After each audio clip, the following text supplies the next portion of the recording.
sick at home, and we pretty much had to send out the forces to keep him there so we can get him here sooner rather than later. But as if we weren't confident enough in the interactions we've had with him thus far, he reached out to us over the weekend and said, I have plans that I'm disappointed I can't put into practice. So our Fine Arts Center guru, Jeremy, is here to work with Kyle and get us recorded and start the process of seeing how to best share our business and our activities with the community. So I just want to make sure everybody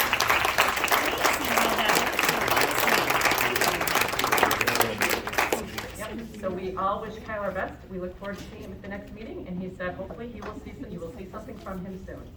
So thank you. At this point, we have the pleasure of beginning our meeting with Girl Scout Troops 4774 and 8118 leading us in the pledge. So please stand.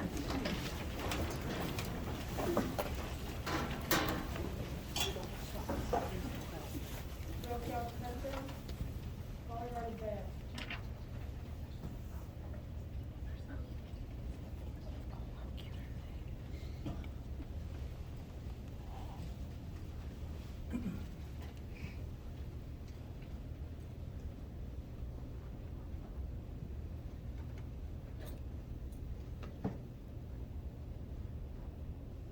Color guard, honor your, no, color guard, post the colors.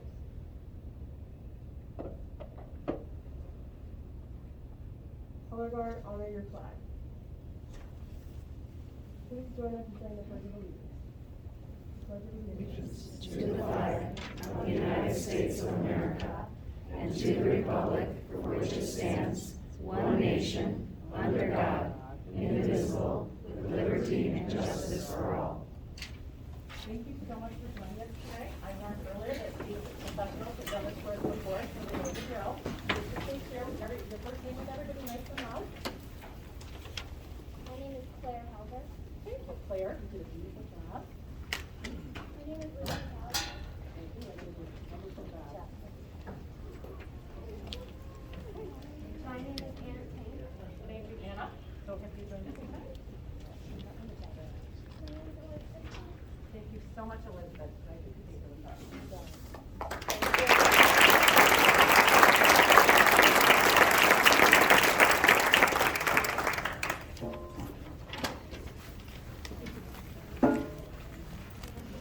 Superintendent Beam, would you please kick off our welcome this evening? It would be my pleasure to do so. It is my honor to introduce the principal here at Central Woodlands 5-6 School, Mrs. Amy Burton-Major. Good evening. To our Forest Hills Public Schools Board of Education, as well as Superintendent Bean, good evening to all. It's my pleasure to welcome you to Central Woodlands. November is a month during which we pause to reflect upon so many blessings. I want you to know how grateful our staff and I are for you, our Board of Education. We thank you for your unending service to our children and our community. Thank you for supporting the educators in our learning organization in their complex but incredibly rewarding work. We could not accomplish everything we're able to do for kids without your support. Welcome to Central Woodlands and happy Thanksgiving. There are some gifts in front of you. Tonight you will hear from our student writers, and so you have the gift of student writing as well as the gift of a blank notebook. After all, it all starts with the blank page. Tonight you will hear from our incredible student writers and our phenomenal teachers of writing. Our students are daily investing in their futures by growing as writers. Writing is thinking. Central Woodlands Rangers are putting such effort into expanding upon small moments with the written word and using their experiences to fill a page with extraordinary details told from the perspective of youth. It's my pleasure to introduce you to Mrs. Trish Stiles, one of our 6th grade teachers and a lead learner at Central Woodlands. Mrs. Stiles will introduce our instructional highlight this evening. Hi, I'm Trish Stiles and I teach here at Central Woodlands. I am a 6th grade teacher of language arts and social studies. I'm supposed to talk to you tonight about what we do for narrative writing here at Central Woodlands, but I kind of would rather talk to you about our writers. As a language arts teacher, I have often struggled with how to inspire my students to generate this lifelong love for writing. And lastly, the last 20 months have also brought about just a lot of challenges for our students, both academically and socially. Heading into this year, we as teachers were a little bit worried about potential academic gaps that we would need to address. However, we do know that research shows that students need extensive opportunities to write on topics that they care deeply about. And for 5th and 6th graders, we felt the easiest topic for them to begin with was themselves, because they do like to talk about themselves. So we wrote every day, building our stamina, and it was hard. They initially were like, what, we have to write for 4 minutes straight without picking up our pencils? And they were just so worried that they were going to write poorly, and they were worried about what other people were going to begin to think about them. They were worried to share, and honestly, what they started with just really wasn't that meaningful, and it wasn't something that they were super proud of, but all it takes is one student. One vulnerable share, one powerful moment, and students really start to begin to feel safe and feel heard. I found that the more that we wrote for our narrative unit, the more students wanted to share. And honestly, I think it's because they really wanted to be known by their peers and by their teachers. Elements of the writing process truly came to life as my students immersed themselves in mentor text. They researched and rehearsed their stories with each other, and they celebrated their successes together.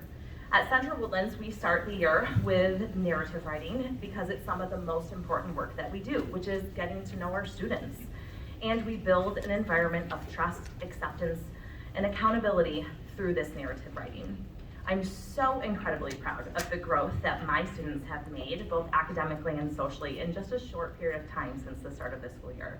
And while it's really important for us as teachers to convey how proud we are of our writers, we also strive for our students to be intrinsically motivated and to recognize their own strengths and areas of pride. One of my students wrote in his narrative and captured this perfectly. He said, "Yes," I screamed in a raspy voice as if I was in a tunnel. I had done it. I thought to myself. I looked at my dad, and his eyes gleamed with pride as he looked back at me. All the hard work had finally paid off, I thought to myself, and I felt that my dad had thought that too. So, since students say it better than we do, don't take my word for it. Please take a few moments to watch some of our amazing CW student writers and just how valuable this narrative writing work can be.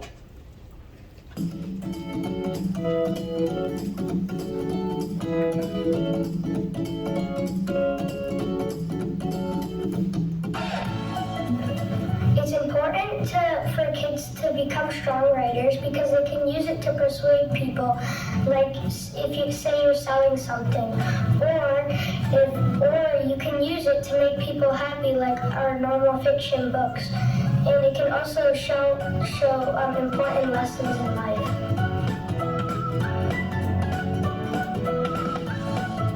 Something I'm learning this year is how to appreciate all types of writing. Pretty much every year I've hated personal narratives. I would try to skip it, and it would be terrible. This year I already was like, it's gonna be terrible again. And then I was put in quarantine, and as I was in quarantine, I kind of realized, well, you should try to step out of your comfort zone and try new things. As I started writing, the more I liked it, and I kept writing and writing and writing, and I think I wrote like 10 stories in just one day. And I learned that you don't have to, if you or initially don't like something, you don't have to stick with that. You can go outside your comfort zone. This year is description makes your writing more interesting. When I started as a writer in 6th grade, I was very flavorless in my story. It was mostly like I tripped down the stairs. I fell. My mom came down the stairs. But that wasn't as amazing as what I'm doing now. Now, I'm adding more detail and lots of life and flavor into the stories. I'm growing as a writer because I've gotten better at revising my work, and I've used a wider variety of transition words and used them more.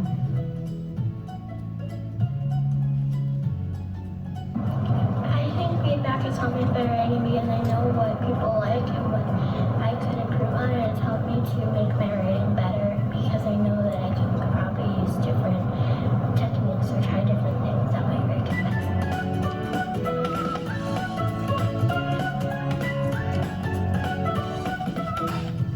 Hi, my name is Seth Johnson, and I'm a 5th grade teacher at Central Woodlands.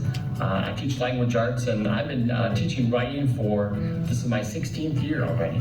And it's just such a great thing to teach. I love teaching writing, and I think I really love teaching writing because it really gives a glimpse into students' lives that otherwise sometimes might go unnoticed. I think that's one of the things I love about it, is when I read kids writing, they say things, they in their stories, and just the way they talk that, again, sometimes doesn't come out in a normal way, so it gives me a nice connection to kids that I can get to know them better through their writing. So that's just one thing I love each year about getting to know kids through the writing, especially the personal narrative writing that we do in the fall. Hi, my name is Noelle Gillis. I am a 5th grade teacher of language arts, and language arts, it has become one of my very favorite things to teach. And what I love about it, and what I've learned over the years as a teacher and worked so hard to perfect what I'm doing, is the joy that I see in my students when they find their voice in their writing. And it's such a hard thing to do, but one of my favorite tricks that kids love the most is using mentor texts and finding those authors that really have that wonderful voice that kids can really emulate, and that's my favorite thing.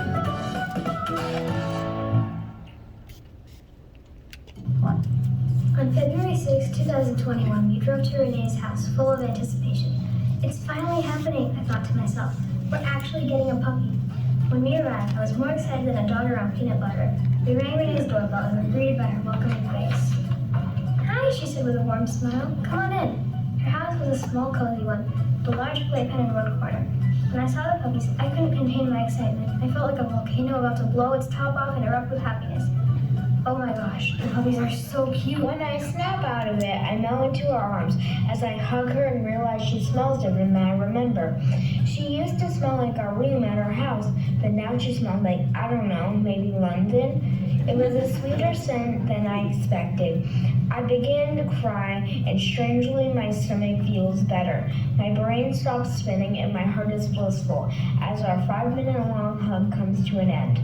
I can't believe she's actually sitting right next to me in our van. She buckles into the middle seat to be closer to me. I can feel her warmth as she continues to hold my hand tightly in her own. Just having her there makes everything about me calm down. I heard birds chirping through my window as light burst through my window.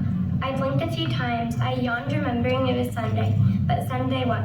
I thought about lying in bed. Sunday, Sunday, my birthday. I remember throwing off my sheets and running downstairs. There I saw my mom and dad making breakfast. Happy birthday, they both cheered. Thanks, I said excitedly. I sniffed the air. Coffee cake. Yep, said my mom, working on the scrambled eggs. Can you please go wake up your brother, please? Sure thing, I said, already halfway up the stairs. Sam, it's breakfast. Kay, he replied tiredly. Oh, and happy birthday. I gasped up at the tree branch that my aunt pointed to in the shade of the hot summer sun. The branches were all sprawled out, covering the canopy, but there was one peculiar one. It didn't look like the rest. It looked like there was a snowstorm that had just hit that branch. It kind of reminded me of the time I was looking for milkweed seed pods, and milkweed bugs were covering the plant from root to the top of its leaves. What the heck is that? I yelled as I stared up, amazed at the white fluffy tree branch that hung low like I had just seen a UFO. I can't remember a bug that is this small and this fluffy, I thought. Aunt Becky must know what it is. She's taken the classes for years. I gently picked up a short, thin stick and lightly touched the branch with it. The fluff started shaking around wildly. I definitely don't remember a bug doing that. We were both laughing at the silly sight. It already made a good highlight for the day. My mind was racing, though, trying to figure out what it could be. Her face looked like she was doing the same. We scratched upstairs. After we caught our breaths, we went back to the drop. The drop is a small waterfall that you have to crab walk down. At the bottom, we came to another mini tunnel and Addie stuck her head in. Oh, not again, Addie. This didn't go so well last time, I warned her. But she kept on going and said, I'll be fine. All of a sudden, I saw eyes. I see eyes! I screamed, running for the exit with Reagan and Olive. Addie came back a minute later, and there might as well have been steam coming out of her ears. There were no eyes, she yelled. Those so-called eyes were the tag on my boot. There was a small moment of silence between us, then we cracked up laughing. We talked about our spooky adventures the whole way home. Our friendship had grown stronger thanks to some echoing scream in Addie's boots. I think it's funny how friendship can go stronger just because of one scary accident.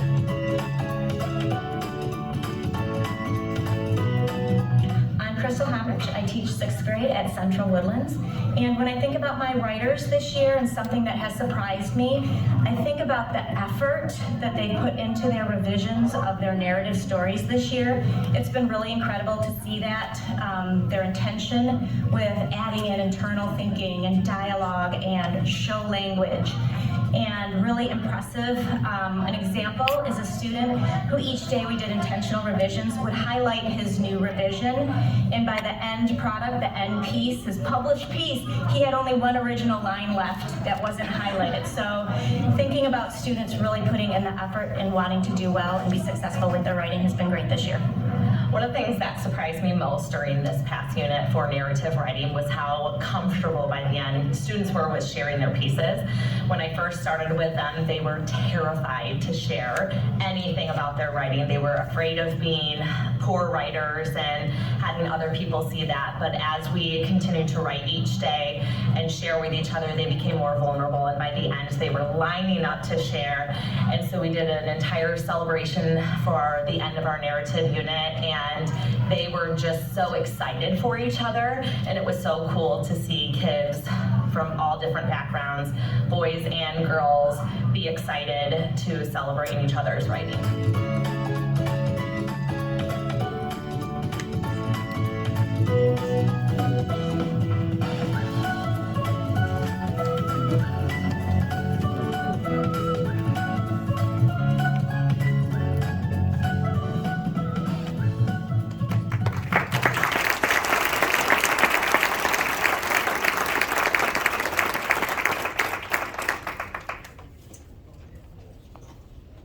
Is Tricia still here?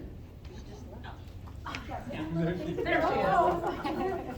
You know, I think many of us can relate to the fact that writing can be a challenge for our kids, and I have one young man in my family that it came to blows a few times, so to see how excited and how much your kids embrace that opportunity to communicate with the written word is exciting, and we're so grateful to you for sharing.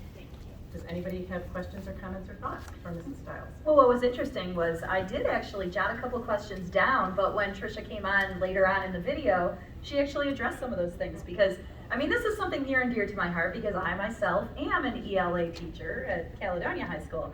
And listening to the students share what they wrote, I was like, oh, nice work with dialogue. Oh, good job. Oh, yes, I love that. I see eyes. Just the way it was written. And I was, excited to see how excited they were.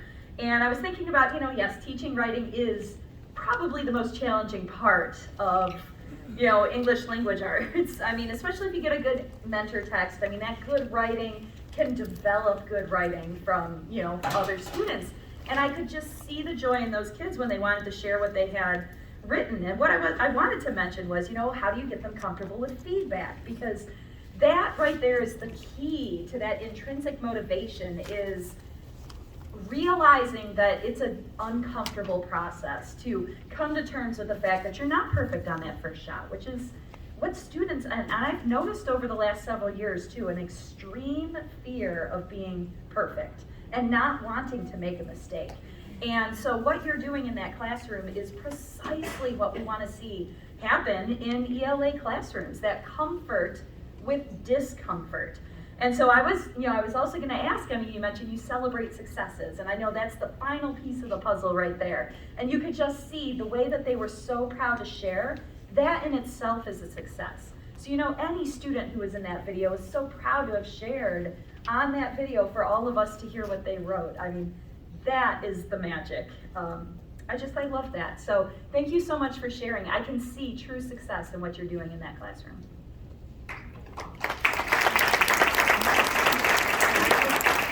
Thank you from You've taught a couple of my children in the past, so thank you. And one of them is going to be a journalist, so thank you to that. He loves writing, so thank you. Which one? Read. Read? Yes. I can see that. Yeah. I can see that. Tell him I say hi. Yes, I will. Okay, thank you. At this point in the meeting, we have a special presentation that was prompted out of some really nice feedback and a lot of interest expressed in our last meeting about our 21st Century Learning Task Force presentation. So Superintendent Beam thought he'd share a little more detail on how that came about and Yes. what else can happen. Thank you, President Vaughn. So we've been talking about really how we are approaching education in our high schools especially for many years now. And our presentation last month on our 21st Century Task Force really is another outgrowth of a lot of our work related to reimagining some aspects of high school. And if we think about high school, if we go back a little bit more than 25 years ago when Proposal A was adopted, we had each year about 900 hours of instruction that a student would receive in a typical school year.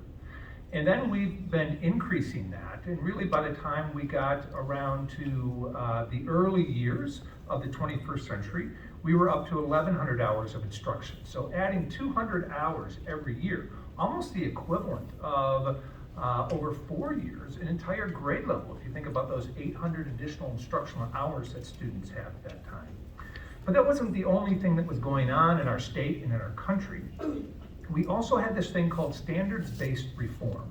And standards-based reform was really about bringing about a common set of curricular standards, not only across our state, but several states got together. In fact, 48 or 49 of the 50 states got together in a standards writing process in the early 2000s, inspired a little bit by No Child Left Behind, but also the National Governors Association was really big in pulling these groups together.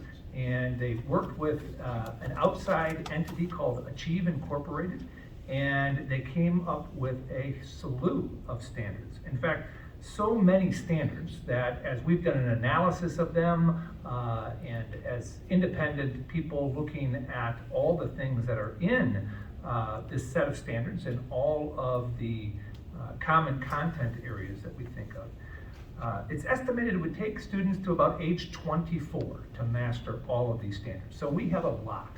If you talk to teachers, what teachers will say is, my gosh, I'm having to march through these standards at such a rapid pace. So we've added 800 hours, but we've filled that with all sorts of content in these standards.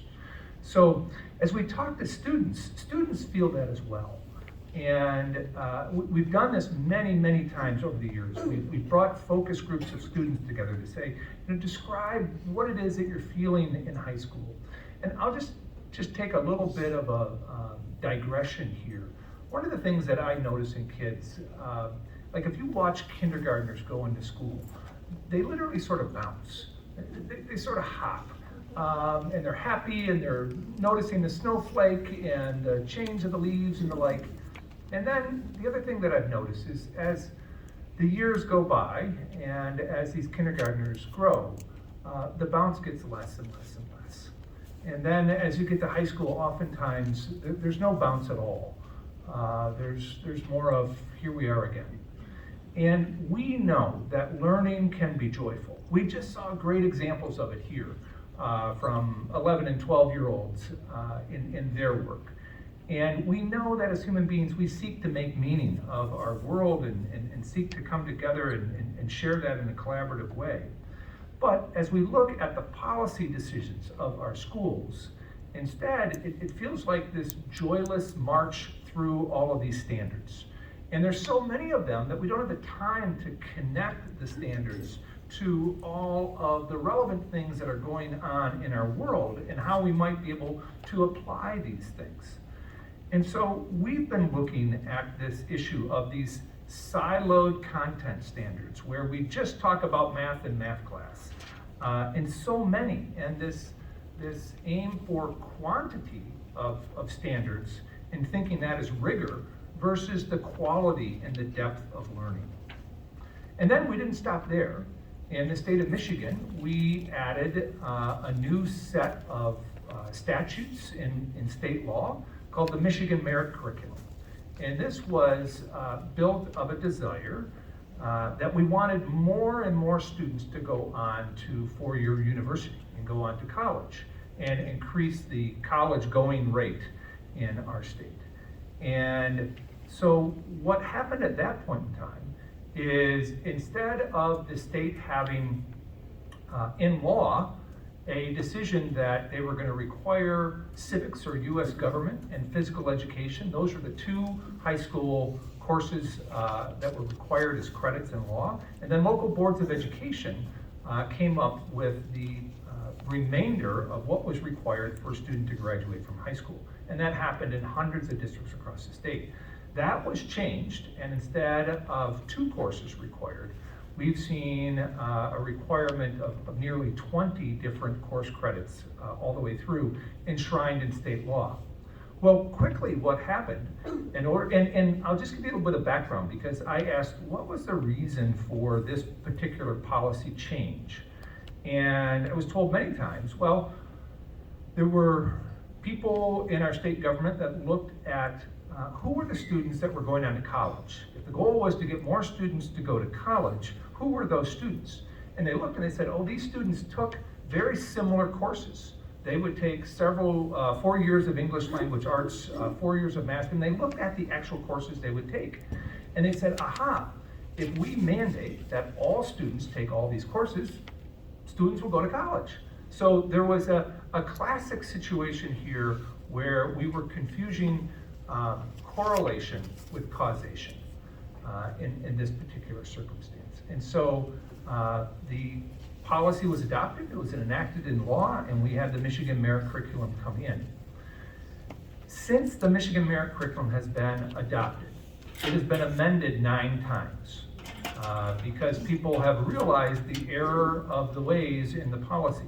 The first set of amendments came through from the manufacturing industry, where they said, what happened to our welders? What happened to our advanced manufacturing candidates? We don't have any of those students going to intern in those programs, in our career and technical education programs. And so they said, okay, we'll make that tweak. Well, to make a long story short, there have been several tweaks that have been happening over time. But we also asked students, and I've asked students directly, and even in our county here in Kent County at the time, we're similar to this number, 28 high schools in Kent County. Randomly, we chose, as a group of school districts, and this was about 12, 13 years ago now, one student from each high school, so we had 28 students. And we had some combined focus groups where all 28 were together, and then we also had some times where it was a one-on-one Q&A with each of the 28 students. And that's what I want to talk about, is that one-on-one Q&A. Interviewing 28 students individually where they couldn't hear their other peers' responses. One of the questions we asked was, describe high school in one word. Describe high school in one word. 19 of the 28 students had the precise same answer, one-word answer. And that was boring. Boring. So we think of those 4,400 hours, and we think of the potential engagement that we could have there with students. And then we think of the disengagement of students. And as we've gone even further, and as I've talked to students, they've said, well, we want to add a second word too, if we could. And this is a hyphenated word. Anxiety provoking.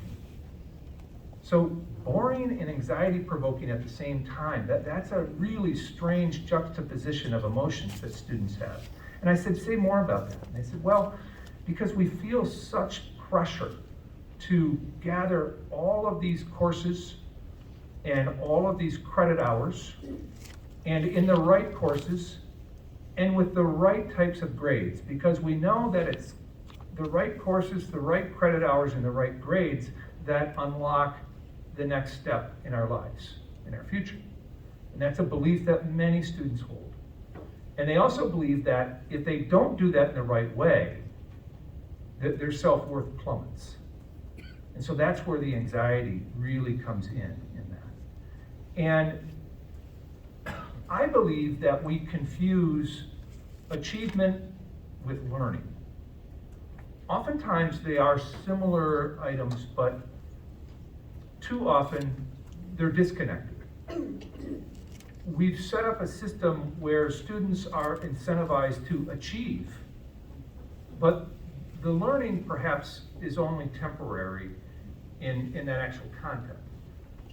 And we know that learning is deep and sticky when we saw what we saw in the video here, when we actually have kids trying something and then building on previous efforts. So they're iterating each time, and they're learning more and more and more as they go with feedback and reflection, and looking at things like an expert in that field.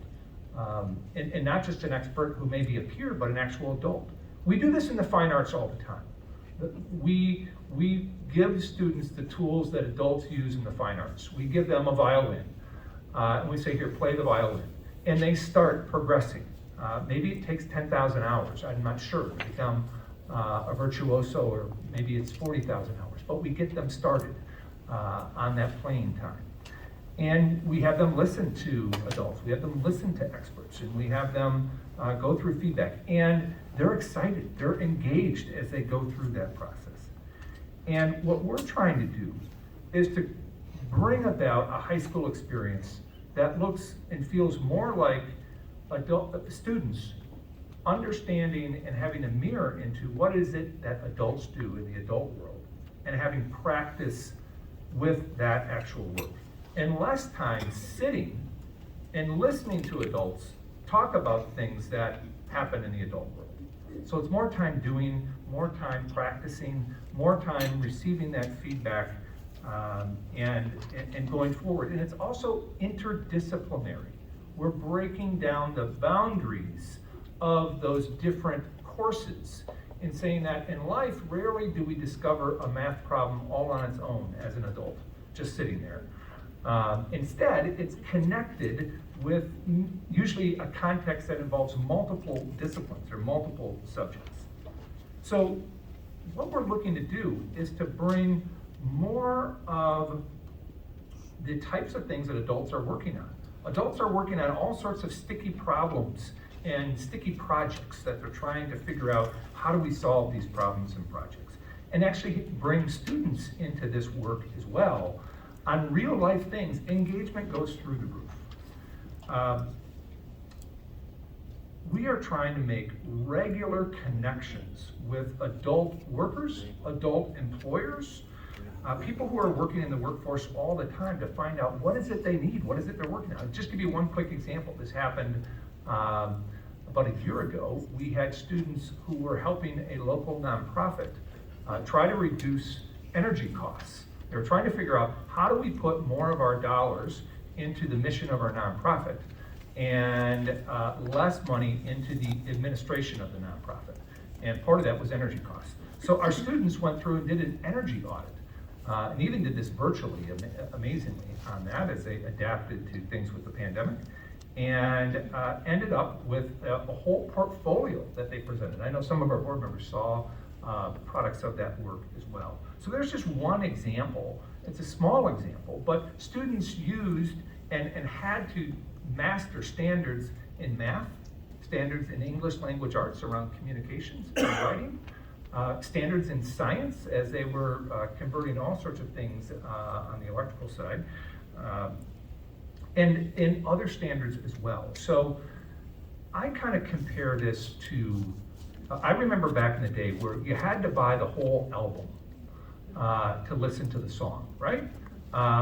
Yeah, maybe you had 45s, but I also kind of grew up in that world where they started bombarding my mailbox with the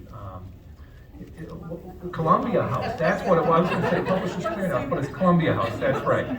Columbia House, where you could get 3 CDs for $1, and then you'd get one every month. And then that whole world changed when Apple came out with iTunes. I could get just that one song that I was really looking for. So the iTunifications, let's make up a word here today, the iTunification of all of these hundreds and hundreds and hundreds of curricular standards.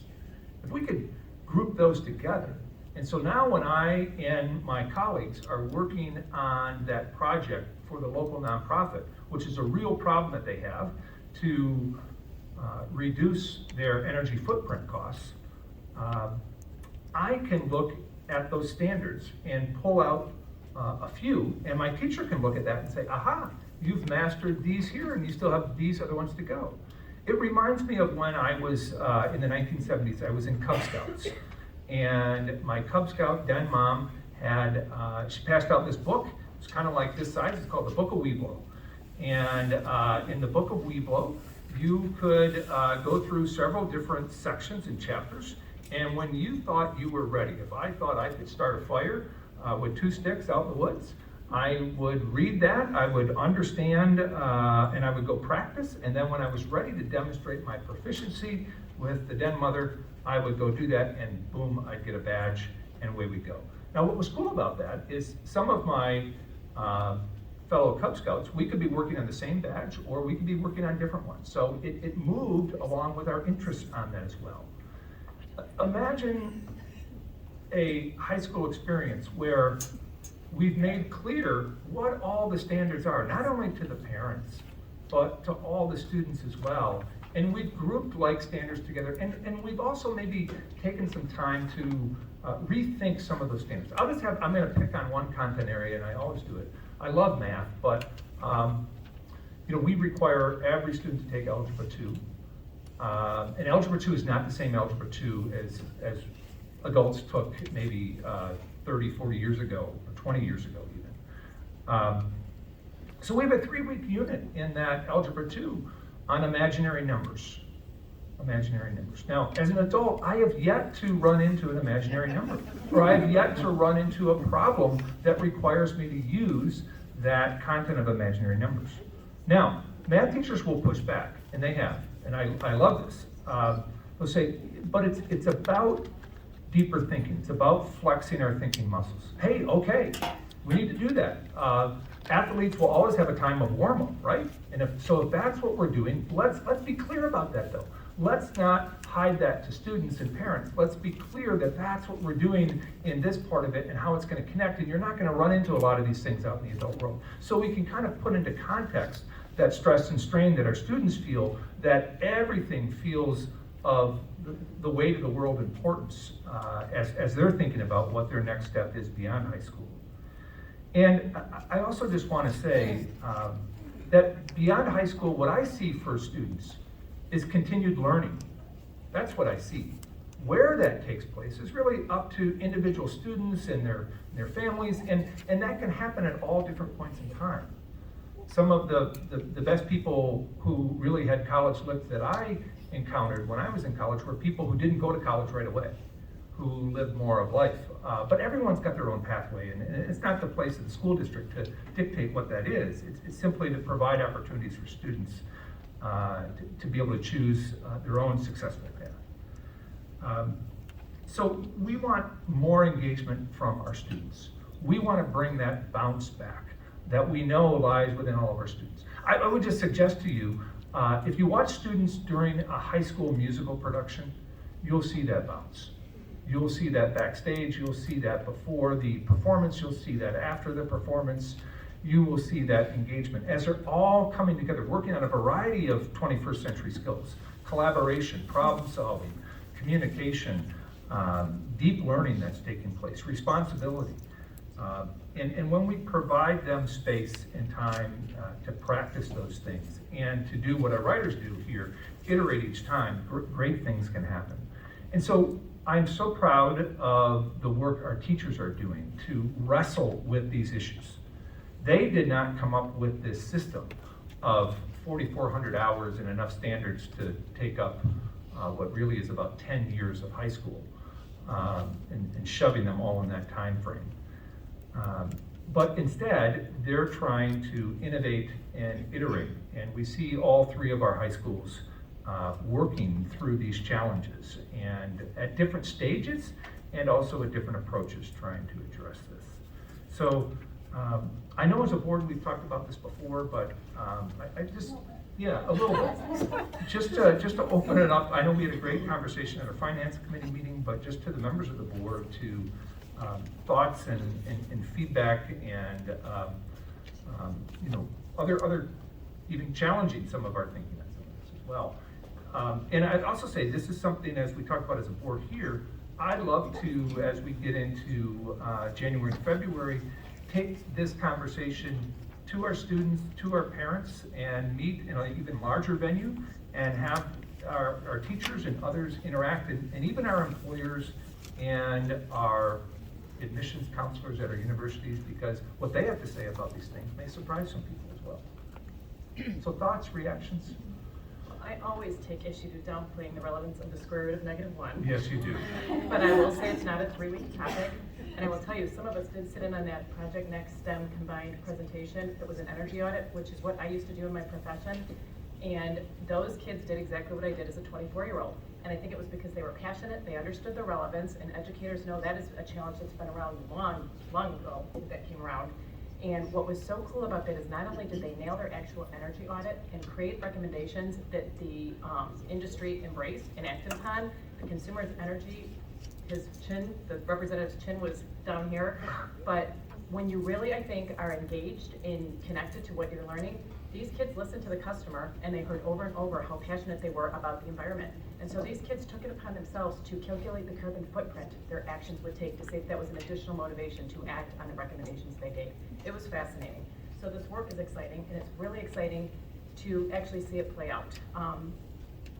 Thinking something is good is one thing, seeing it be good is another, and we've seen it over and over and over, and it's fun to see that continue. So, I think too, I watched my daughter bounce as a 5th and 6th grader while she was eating in 10-degree weather on the Good Willie deck. Yeah. And so it definitely is something that you can capture in a lot of different venues and contexts and at different ages.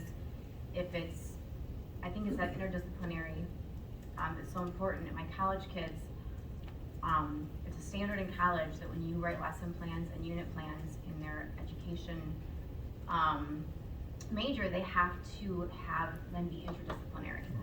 But so many of those college kids have not lived interdisciplinary. And so that's a big challenge that we have to work through on a regular basis. Now, of course, there's always a handful of teachers that have been fantastic at this, but it is a lot of extra work. But when it happens, it is so magical and inspiring and really does contribute to a lifelong learner and someone who loves that learning. So I know that the more it happens at the K-12 level, the more naturally it will happen in those teacher education programs. That is just kind of then this ongoing cycle of good for students. So I do think the more that we can make that interdisciplinary education the standard and not the exception, it only benefits our kids. I think to your point, we have to make it cultural within our district. It has to be, we've been talking a lot about cultivating possibilities as a district, and I think there's two thoughts here. We have to put them on the rails of learning, right? They have to learn as students and 21st century learners, but at the same point, there's some roadblocks out there. We have technology that's gonna be a good thing and a bad thing. You have communities of workers, and what does that really look like in the future for them? So you have a lot of things you're gonna be playing with, but if you continue to look at cultivating possibilities, and that is what we do as a district, as you said, Maggie, I think teachers, staff, we as a board, we will always be looking then at what do we do next in that same thread. So that's what we need to do, as you said, bring the community in, bring everyone in to have these deeper conversations. That's really, really, really deep. Nicole, I love that you raised that, because this makes me think again about cultivating learners to achieve their individual potential. And I had taught for 11 years, and then I encountered Odyssey of the Mind for the first time in my life. And when I saw students working through that, I said, this is what education should be. Why have we been doing it this way for 100 years? This is insane. And so I tossed it all. Last 7 years, it's been nothing but 21st century project-based specific learning, inquiry learning. And I've just been trying to tell everyone that I work with who's tried to do the things that I'm doing or other teachers are doing with 21st century learning. This is the key. This is what cultivates curiosity. And that curiosity is what each individual student can pursue to really achieve their individual potentials. And I think, what kills me is expectations. The expectations people have of this is what education has been, this is what I experienced, this is what it should continue to be. But for our Generation Z students, the way that they process information, when you can have everything in an instant with that little thing in your pocket, meaning specifically the phone, nothing else, that you don't have to memorize all of these things and spit it out. That is not what education should be anymore. And I lived watching that, the difference, the stars in the eyes, the bounce in the step, which is actually why I ran for school board in the first place, is I want to see 21st century learning as a culture, as this is the direction where we can bring that bounce to the step, those stars in the eyes, individual potential. I think a lot of times parents, community though, that forget that, right? I mean, when I say forget, is that even myself, I have a student who is a 3.8, got a 1300 plus on his SAT, and he wanted to buy an old car and fix it up. I'm like, well, what are you gonna do with it? And he fixed it up, bought it, fixed it up, sold it for 4 times its worth, and now he wants to go to KCTC, take a few classes there, still continue obviously with his education at Forest Hills Eastern. And it took me a lot of thinking around this, going, is this the right direction for him? And I think it is. I mean, when you come back to one of those buckets, this is his passion, he loves it. He'd find another car right now. So again, it's parents and community that we have to reshift our thinking and think this is an okay thing to do.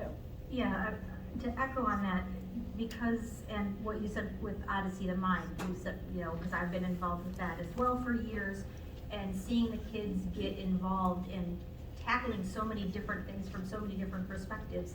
And like Dan mentioned with, kids that are in the theater, they are all about the theater and they love to do that. And kids that are on the robotics team, they love to do that. The things that they do in their extracurricular time can really inform what it is that they could potentially shifting that kind of thing to the classroom, because that's where they want to spend their time. That's where they want to spend their energy. And yeah, it can be a real trick for people our age to get our minds around the idea that, well, our kid that we are anticipating is going to college, why do you want to work on a car? Well, you can learn so much from working on a car, and you start looking at the way colleges are now teaching things.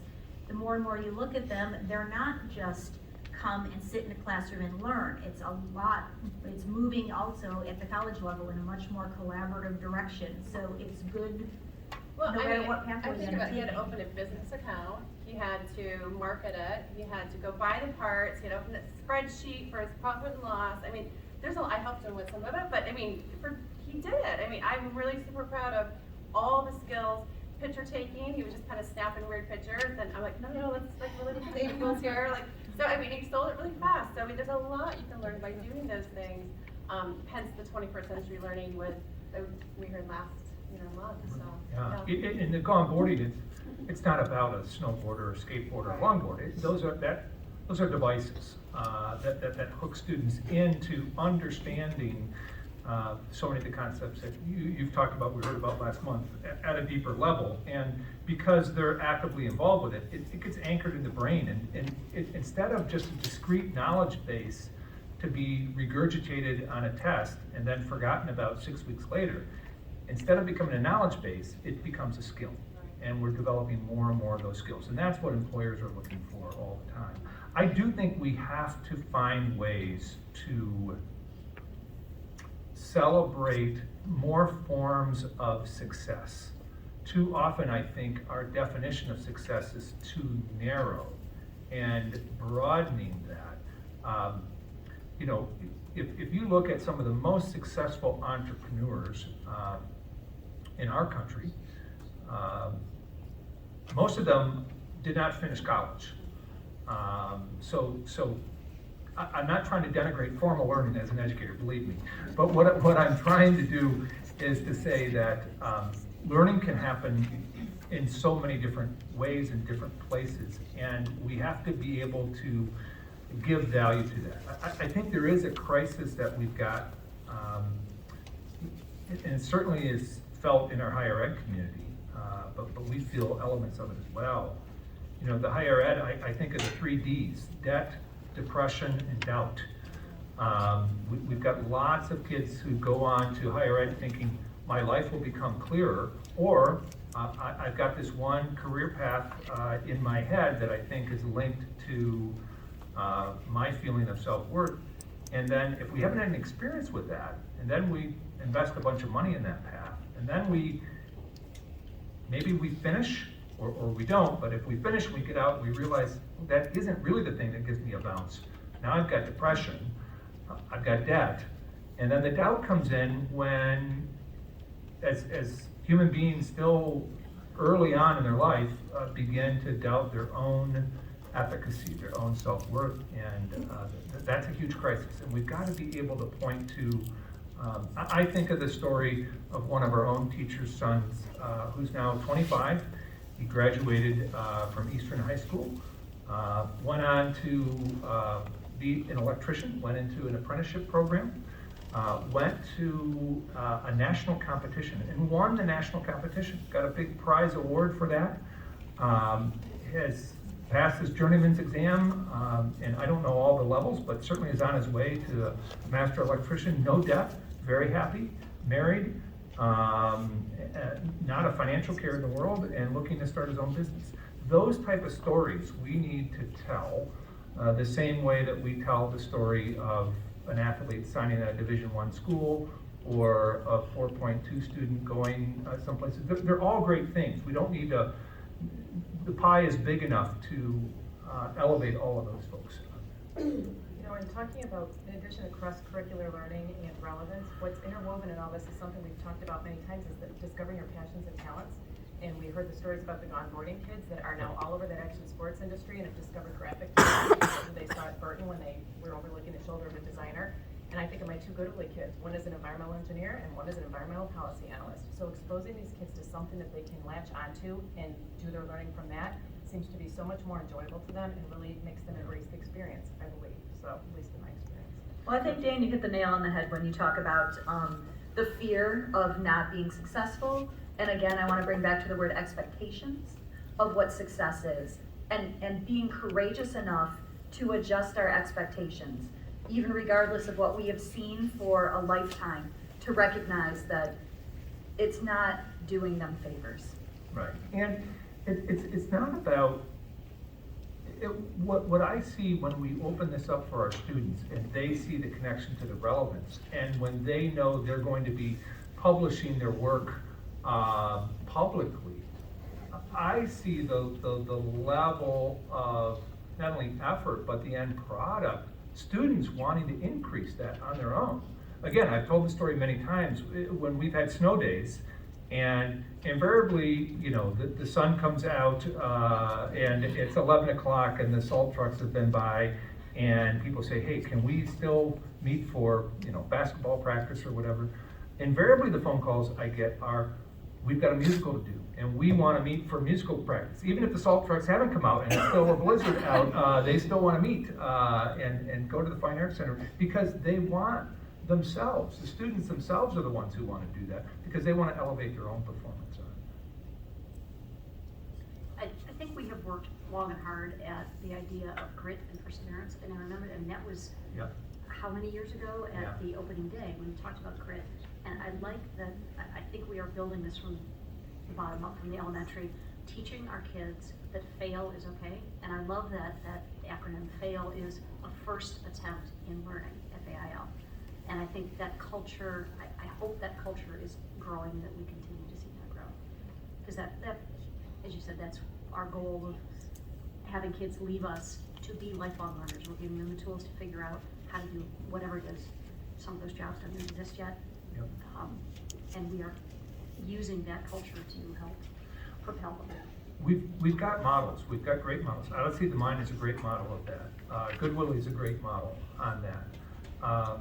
Quite frankly, what we do in kindergarten and preschools are great models as well. I will make that argument. What we're doing with Project Lead the Way is another great model. What we're doing with our Hawk teams, with our STEM program, with Project Next, with the capstone projects, so many things. And teachers have a hunger and desire to do this. Oftentimes, the system itself works against individuals in the system that say, we can make this better. And so it is trying to listen to all of our stakeholders and say, how do we do this? How do we do this in a way that engages all of our students, that sets them up for successful learning beyond high school, wherever that may be, and is something that's doable for our teachers as well. Our teachers are under lots of strain. And so and we've got teachers who've navigated this path, so it's listening to them more and saying, what is it that we need to do? I think it's also very important that we continue to provide choice. We've offered that, and we've not said to anyone, this is the only type of learning you can have, but we've allowed people to vote with their feet. And what we're seeing is that more and more students are voting with their feet. What we're hearing from places of institutions of higher learning is they're saying, tell us more about that program. We want more of that, even though that had been the narrative even just a decade ago.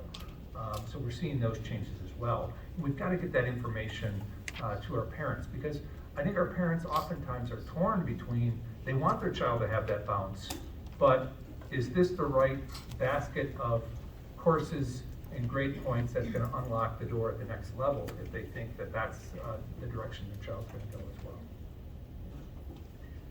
I guess as a kind of maybe a last comment, going back to the cultural fit, I know you and I, Suzanne, have talked a little bit about this, or a lot about this. I think maybe daily emails, I'm not sure, just big level thoughts.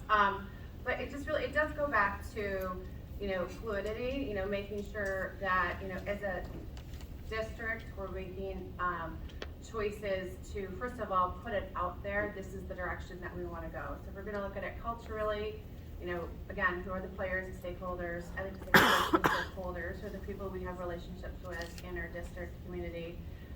But then, are we going to be able to be fluid within the boundaries of our district? We do have 3 high schools, and I think to become extremely, Eastern, Western, Eastern, so Western? Right.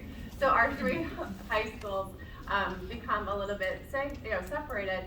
So let's just look at it as a district, and from there, let's be the best in the nation at this, right? Right now, when we look out there, you can look nationally, and there are some school districts who are working on this. I mean, we've seen it, right? We've seen it kind of as the last 10 years, we've been doing research, who's doing project-based learning, who's doing STEM. We're seeing this here and there, but no one's really doing it. And Suzanne, you have a great example of, I think, a program that said, hey, we're going to be the best in the nation at this. And within 3 years, they were literally the best in the nation at that. So it's just something we have to take as a board and say, and a community, if we're going to do this, let's do it and really put ourselves in a position of redefining our district and do it culturally. And all the stakeholders, I think for sure, when you look at the people I'm with every day, which are a combination of adult learners and students in college, and it's not a multiple choice exam in the workplace, and whenever we engage with the business owners and business leaders in the community, this is the workforce we're putting out, and they're eager to not just engage in the conversation, they're ready to come to the table to be involved in the work that's being done. So to support our teachers and let them know we've got their back, and this is, they're putting out great kits for the economy, so we're ready to go. Exciting discussion. Thank you for getting us back up to speed. We haven't been able to keep up with that in the recent past, and it's nice to know. And I do see a next step of trying to convene some sessions for community members, panelists of students, teachers, employers, admissions folks at higher education levels and the like. So stay tuned. Wonderful. Would you like to go right ahead into your update, please? I would. The superintendent's update tonight, I want to focus just on a couple things. One, where we are with our effort to bring in more people to help transport students each day. Our bus drivers do such incredibly important work, and we know we've got a national, maybe even global transportation challenge right now in front of all of us. And transporting things is one thing, but transporting our students, that's something of critical importance. We have been making some progress since we have been seeking more drivers. We announced a driver fair back in late September, and that process of bringing along an applicant all the way to someone driving, I'm going to introduce one of those folks in just a moment here, but we have 3 of those people that expressed an interest in the fall and now are currently driving for us, so that's wonderful. We've got an additional person who's taking a test next week, and we learn that our applicants will tell us that there's lots of tests involved with becoming a new licensed certified credentialed bus driver. And then we have 2 more people who are taking tests the first week of December. So 3 currently driving, 1 testing next week, and 1 testing the first week of December. If they pass those tests, they can begin driving. We have 1 additional person finalizing paperwork, but they're already fully credentialed from previous work, and so once the paperwork is done, they can be out helping us as well. 2 people started the process but said thanks but no thanks, this is not for me. And we have 4 more people who are scheduled for interviews this week, and at least 1 of those 4 is fully credentialed. We do have another ride and drive fair on December 4th, which is a Saturday from 9 to 1 at the Transportation Department. As I said to you, I wanted to introduce one of these folks who stepped up, and we heard from him last month, actually on 21st Century Learning, but this month. Paul, if you wouldn't mind just coming forward to the podium. Paul Doyle is a community member who has stepped forward. And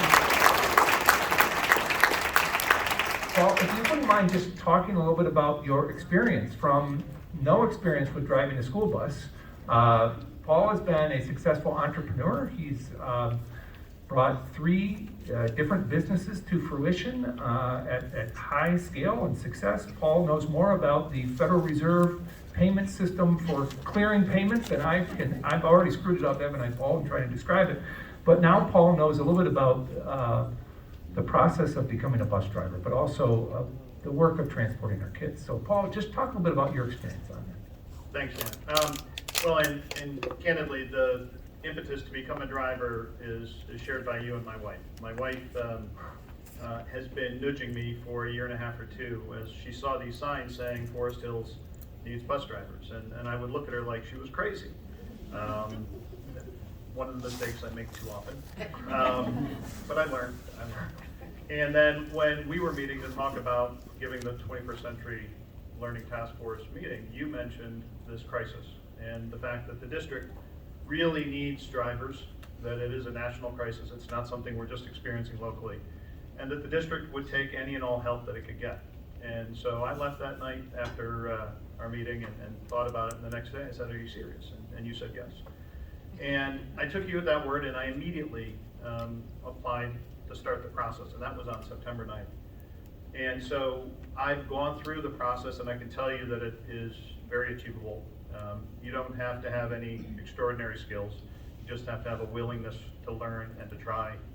And they're great trainers here. I will tell that to everybody. So I did finish and took the test on the 2nd of November. Yeah, what month are we in? And I'm just about to complete 2 full weeks of driving. It's been fantastic. It really has.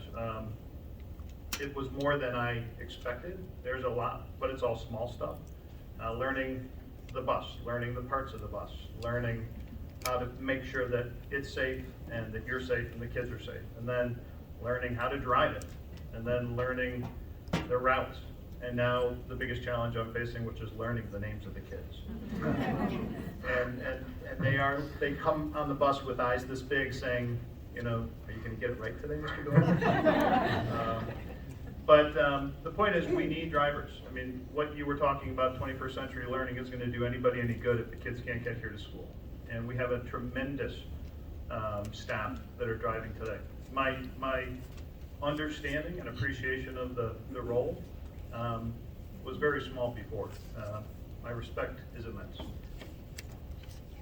The thing is that there's so many people that I think could be doing what I'm doing.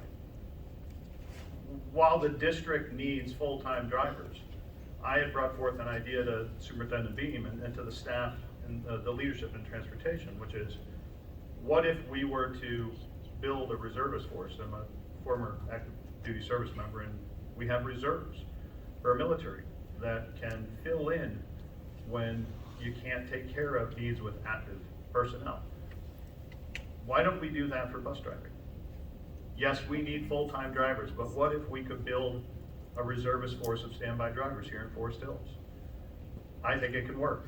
And I would like to encourage the members of the community, and with the support of the board, that we pursue this kind of an idea. I put out a post sharing the accomplishment of my recent credential, and it's gotten an awful lot of attention, more than 23,000 shares or responses on LinkedIn, which is my more familiar network, some great attention on Facebook as well. And I would just say that we need to capitalize on the goodwill that people have around us and create the opportunity. I had not understood when I began this that being a part-time driver was a possibility. And if I'm not mistaken, that is the case.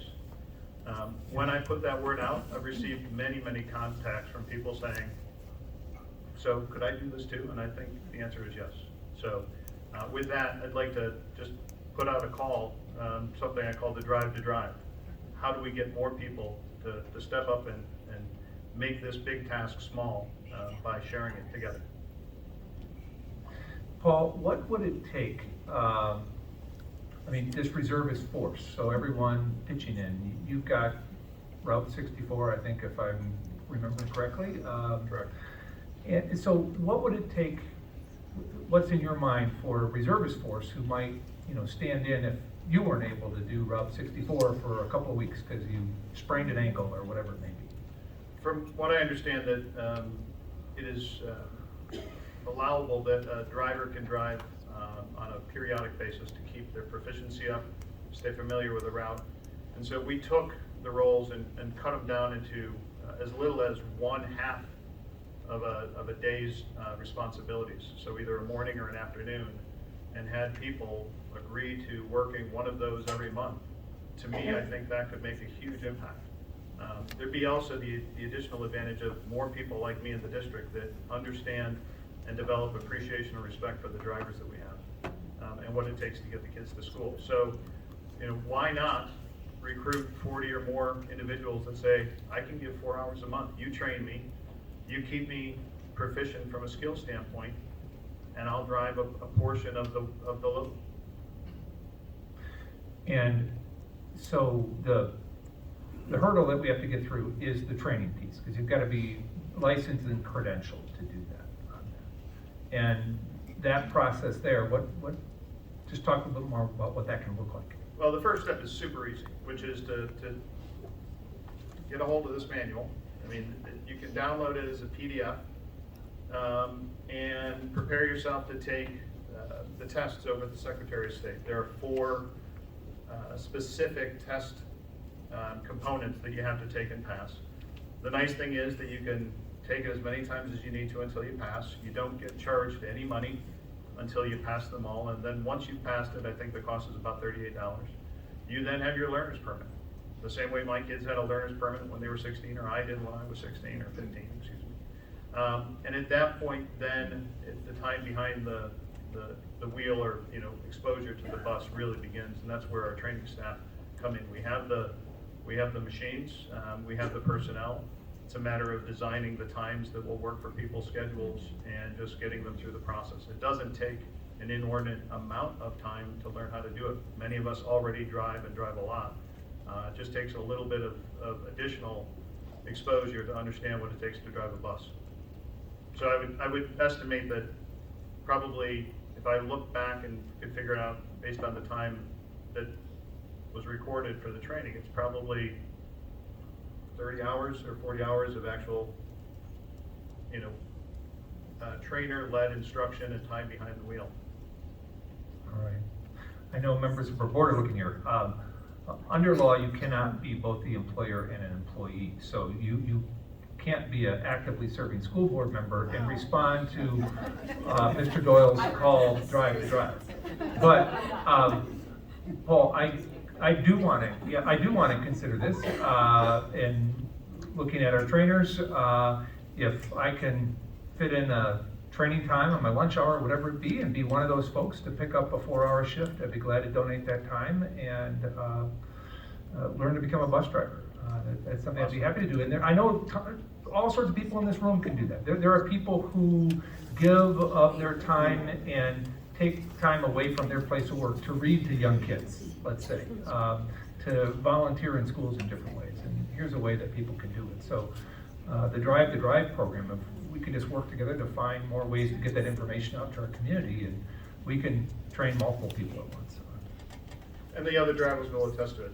You get a whole lot more back from the kids than you have to give to them. Seriously, every day their energy is infectious, and it's the right kind of infection. My last superintendent's update, and don't go away, Paul, just because it's connected, is just to acknowledge all of our veterans. Paul is a veteran. We've got veterans all over our system, and another a great way for our students to learn about sacrifice and selflessness. We have Veteran Day celebrations in all of our schools, and this year was no different. So congratulations to all of our veterans who are here. If you're a veteran of any of our branches of the Armed Forces, if you wouldn't mind just standing, and we can thank you. Paul's already standing. I'm sure there are more there here.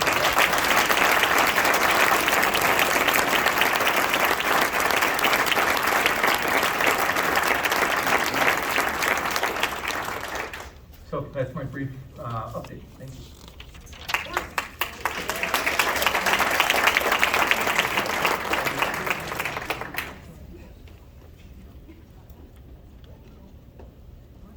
We had such a full last 10 or 15 minutes, I was debating if we need a brief recess. We would go into our public comments and business portion of the meeting now, if everybody's still ready to do that. Okay, then let's go right ahead and start with our public comments. As I think many people know, this is an opportunity for our board to hear what our community wants to share with us, perhaps inform future agendas or discussions.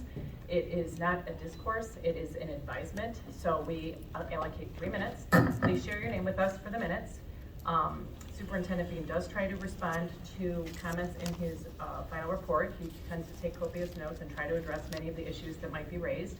On occasion, we will look into them and respond at future meetings, but we do appreciate the community's thoughts and comments shared with us. And so if anybody would like, please feel free to step to the podium and share your name. And is our timer working? Yes.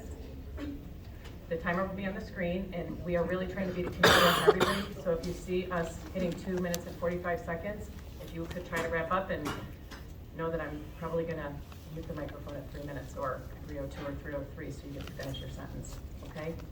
Thank you. Would anybody like to participate? Go right ahead. Okay. Hi everyone, my name is Marcia Myers. My 2 daughters were adopted from China. They went through the Forest Hills Northern schools from start to finish, and I will speak from that experience. I hear similar experiences from parents of kids of other non-white races. I want to talk about all parents' rights. This is a public school. You know, the kids are so smart. The damage to non-white kids comes in the forms of jokes, not openly hostile bullying. I'm sure that this still happens. There's been nothing to stop it. Forest Hills Public Schools needs DEI. Asian kids are mocked every day, even sometimes by teachers or in school plays. Here are some examples out of hundreds that I know. One Asian boy was fairly popular and an athlete. However, every time he walked down the hall at Forest Hills Northern High School, his friends, other athletes and cool kids, yelled at him in a joking tone, "Open your eyes," referring to his Asian monolith. And they laughed. It was so funny. The joke was that he couldn't open his eyes into round eyes like the white kids, and there was something wrong with him. I watched multiple times as the boy would fake laugh, and as soon as the mockers passed, this kid's face fell, and he was very sad for a while. One time I watched my daughter go to him and squeeze his forearm in empathy and reassurance. He was also mocked for speaking Korean with his mother. But stand in this kid's shoes for a minute. It's really important. He lived with people mocking his Asian appearance every day, and he had to pretend it was okay. There was a school musical in which the biggest joke of the production was that there was a secondary actor, an Asian kid, who had to come forward and say some lines about why he wasn't a leading man, because Asians are not handsome enough and are never the romantic lead. That line brought down the house. Everyone roared with laughter. This was just another Asian kid having to denigrate himself, his very identity, to deliver a joke. He was the joke in that play because of that line. I looked at one of my daughters like, what? But I said it with more flavor. And she said, this is my life here. Another example, during class, one kid yelled out very loudly, go back to China, to my daughter. Everyone heard it. The teacher said nothing. No one had her back. She was crushed, rejected because of her identity in front of a class, and the teacher did not have her back. My daughter tried to ask questions after a class, a different class. Teacher said, you're Asian, you should already get this. She didn't get her question answered and never asked anything again. Her grades went way down in that class.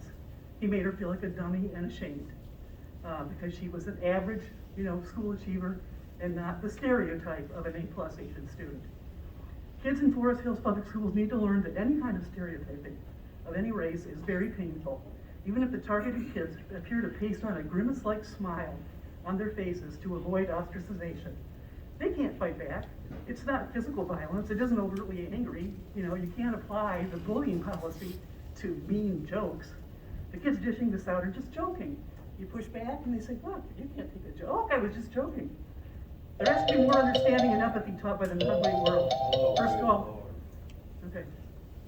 This is so important. Continue for 10 more seconds. 10 more seconds, please, Marsha. There has to be more understanding and empathy taught about the non-white world. First of all, by teaching the complete and accurate history and assigned reading of material by non-white authors from their point of view. If you're worried that the white children are going to be picked on, give some credit to Forest Hills Public Schools. Marsha, please wrap up. Okay. There's absolutely no way that these teachers are going to tear down white kids or any kids. Trust them with DEI. Our kids need it. Thank you, Marsha.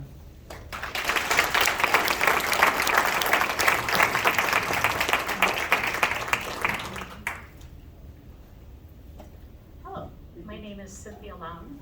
I started driving a school bus when I was 39 years old. I'm on my 25th year. For most of you, calculating that, I'm old enough to be your mom. Red lights on a school bus mean stop. We know that's kind of hard for some of you. You're not sure where the brake pedal is. When you go out in your car tonight, look down at your feet. It's the square pedal to the left of the long rectangle pedal. If you don't know your description of blocks and rectangles and stuff, ask your children, they know. We know who you are. We see you. We see you drop your children off at school and leave the school and drive past us with our red lights on. We see your children doing it. They learned from you because we know children learn from their parents.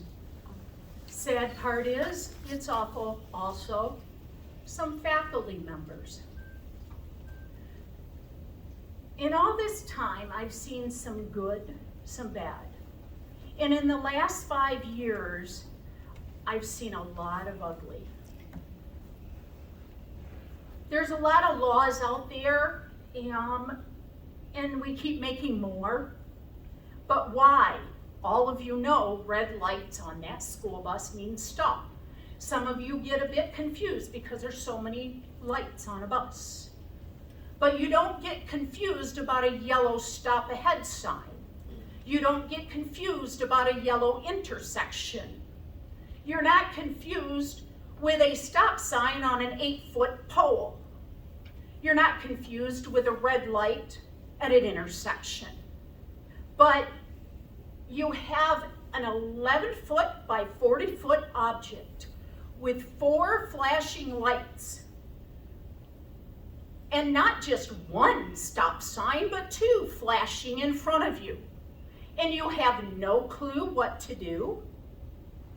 We're not the Amazon truck transporting your children in boxes.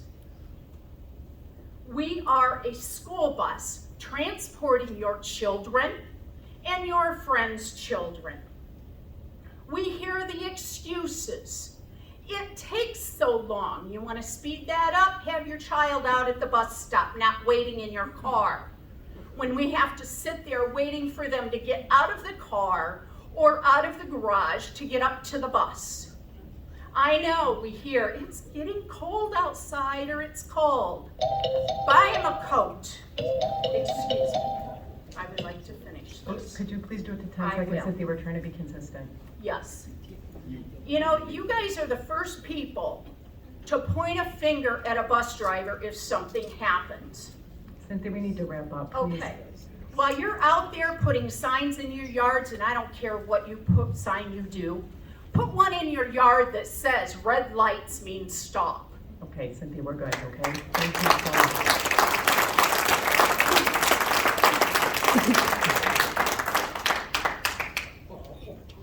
Hello. All right, Colleen from Forest Hills. So we just really wanted to talk about what equity looks like at Forest Hills.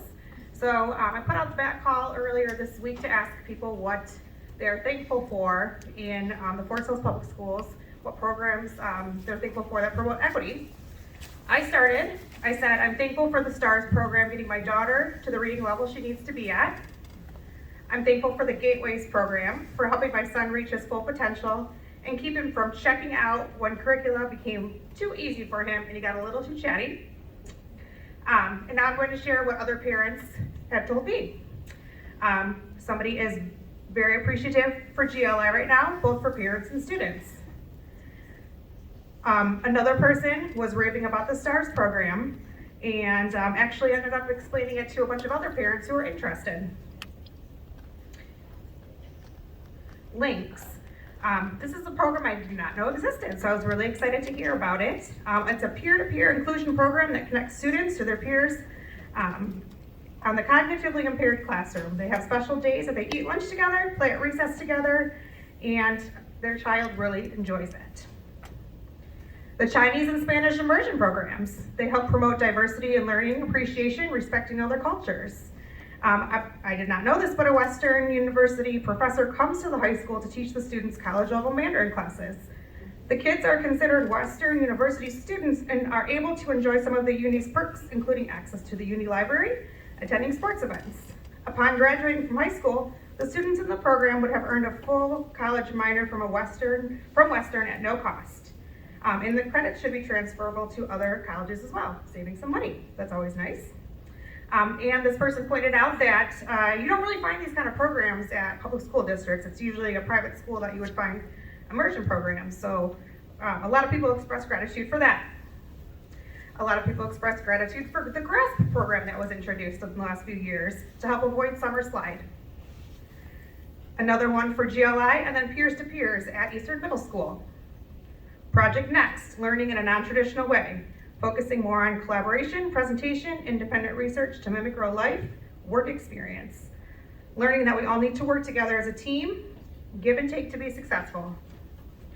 Another parent mentioned after-school programs like Science Olympiad and Odyssey of the Mind, which I'm partial to because I have participated in that and gone to Worlds.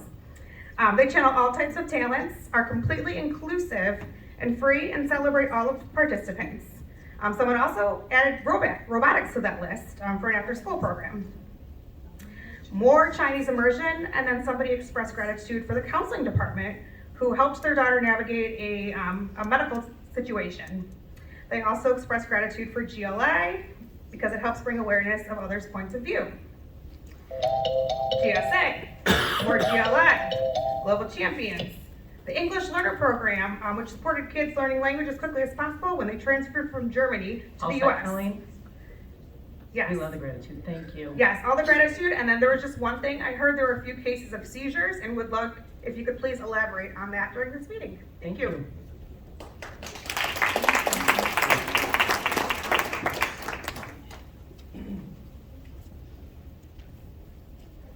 Hi, my name is Mallory Kropelski, and I have children at Pine Ridge. I'd like to thank and commend the board and administration for their efforts during the fall term to provide safe, in-person learning environments, particularly for those of us who have high-risk children who completed a virtual year last year. And I come to you tonight to urge, encourage, and plead with you to continue that safe in-person learning environment by implementing multiple mitigation strategies, including universal masking in our school buildings, until our community transmission levels return to low.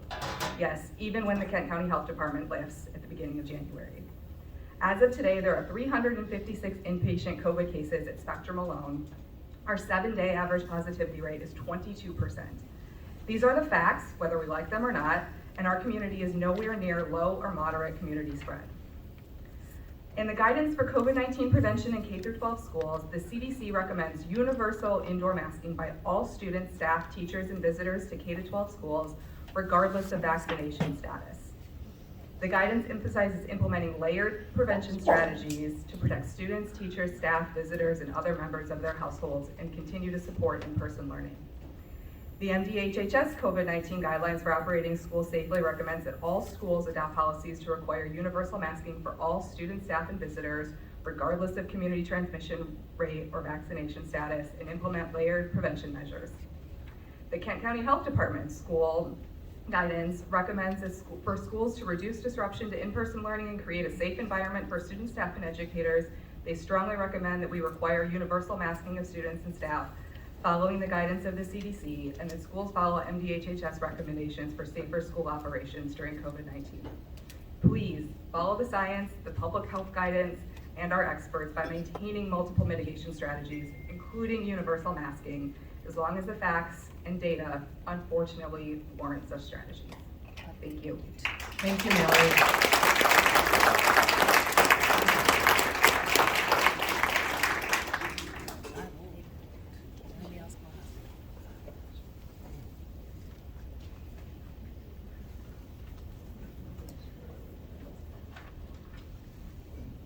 My name is Nick, and I'd like to start with a story about my 3rd grade daughter.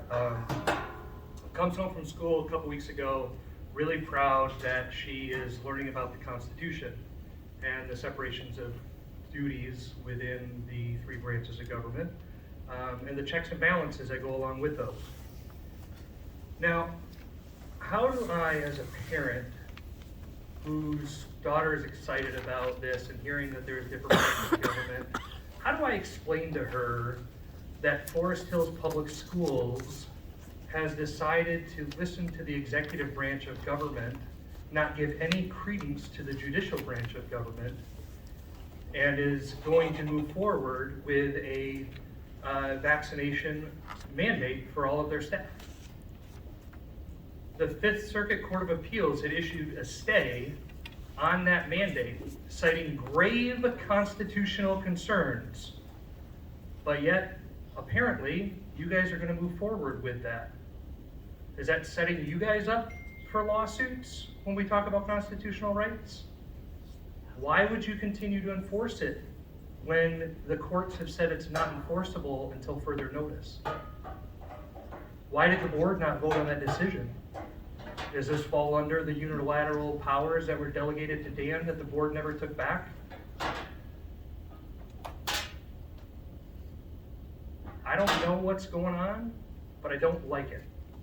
I don't like that my daughter, who's all excited to hear about all these different branches of government, I now have to try to explain to her, well, unless you're an unelected bureaucrat named Dan Beam, you don't have to listen to the judicial system. It's ridiculous. You guys need to stand up, be accountable, and lead. Don't enforce it until it's through the courts. Why would you? Why would you? And to any staff member here, whether you're vaccinated or not, I would encourage you to not provide that information to the school district. It is a violation of your constitutional rights, and weekly testing is a violation of the 4th Amendment rights. So I really hope you guys get your heads out of your rear ends and start to do some things that are actually in line with the law. Thank you.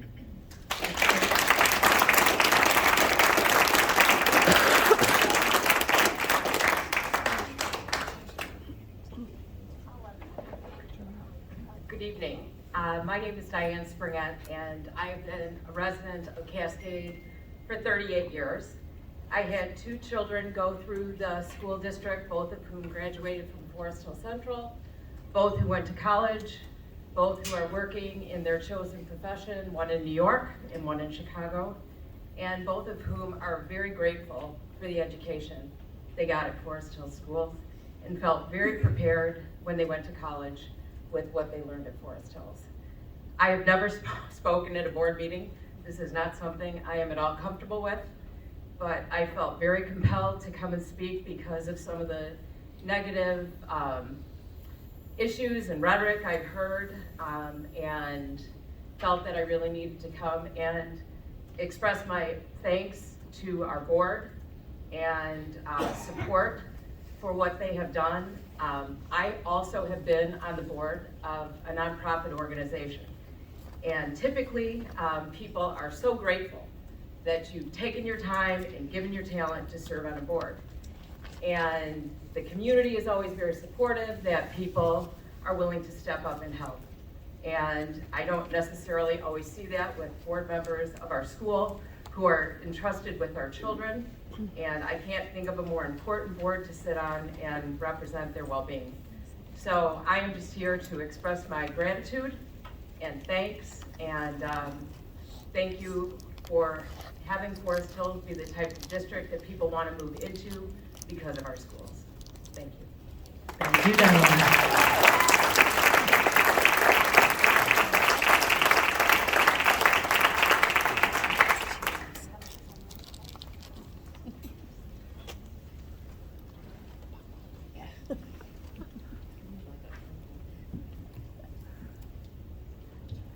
Hello, my name is Stephanie Boone. I was born and raised in Forest Hills, and all 6 of my kids have attended FHPS. I might just be a white Dutch girl, but online pretty much every day, I am mocked just as well by many of you here wearing shirts that talk about, you know, love and everything is happy, happy. So just so you know. Contrary to what some of you here tonight might believe, I am not a hater of Forest Hills or any of you here. What I am is a sad and concerned parent. So much of what we're seeing in our schools today is reactionary to the political agenda of the day. And it's tearing friendships and families apart and dividing our community. It doesn't have to be this way. I'm asking each of you to do your duty and hold the line for our staff and our children. Please do not allow us to be divided on the basis of skin color, religion, gender, or my focus tonight, personal medical choices. All because the president, the NEA, or the MEA tell you to do so. Absolutely no one deserves to be forced into a medical procedure that they are not comfortable with, or else face possibly dire consequences. I brought a handout with me tonight called Stop the Shot. If any of you are interested, don't take my word for it. There's a lot of factual information if you'd like to get that from me. I'd be happy to share that. There's sources on it as well. The mainstream media doesn't want you to know the truth, but it's out there. And it's undeniable. And each person deserves the chance to be fully informed of the true risks versus benefits, and to make that choice for themselves free from retaliation, segregation, or discriminatory action. You don't have to be okay with this. You don't have to sit there silently. You don't have to feel responsible for forcing this decision on our staff and students against their will. As a board, you have the power to vote to protect our staff and our children from unconstitutional mandates, which have been ruled as such in a court of law by allowing for individual choice. Governor Newsom has already taken the tyrannical step to mandate the COVID vaccine on not just school staff, but the children of California schools, beginning in January. It's already here for our staff, and we know it is coming for our children as well if you sit idly by. However, school boards in Mark Twain Union, Calaveras, Happy Valley Union, and many others, especially in Orange County, have voted against the requirement in California. The schools have stated that they are aware of possible fines, but they want to be able to sleep at night, knowing that they aren't morally and ethically responsible for dismissing individual freedom of medical choice. I'm praying for all of you that this will weigh heavily on your hearts and that you will stop being led astray by the things of this world and do the right thing for our community and our kids. Thank you, Stephanie.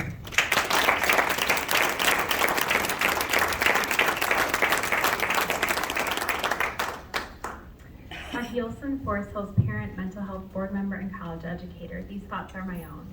Thank you for taking the steps to support the well-being of students and their long-term success beyond your top academic program. I appreciate you hosting the recent opt-in GLI Champion workshops for interested parents and staff who are helping kids prepare for life beyond the desk. I wish this was opt-out. I know there are many more programs like those that you spoke about tonight that are doing wonderful things for our kids.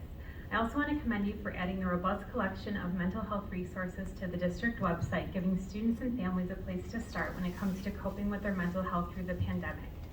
Please keep identifying more ways to support student and staff mental health, whether that be through more web content, guest speakers, or even small group counselor chats about the effects of this tumultuous climate on their well-being. Last week, USA Today published a troubling article bearing the headline, "Culture wars have taken hold of school boards and students say their well-being is at risk." The article says, "For students, much more is at stake now than politics. Varying bans or threats of them have made school harder for kids." It also notes that adult disagreements have produced tensions for all. Decreasing signs of safety and inclusion make it harder for kids on the margins to learn. A teacher added, "We know you can't learn if you feel like you're under threat." Students say signals of support and acceptance are important to them, and they worry about adults trying to take those away. For example, simply having some students' pronouns recognized reduces their death attempts by half. I'm so sorry for any teachers out there who've tried to make a child feel seen by asking this simple question and been blasted. Educators follow data to support kids, not to force their beliefs.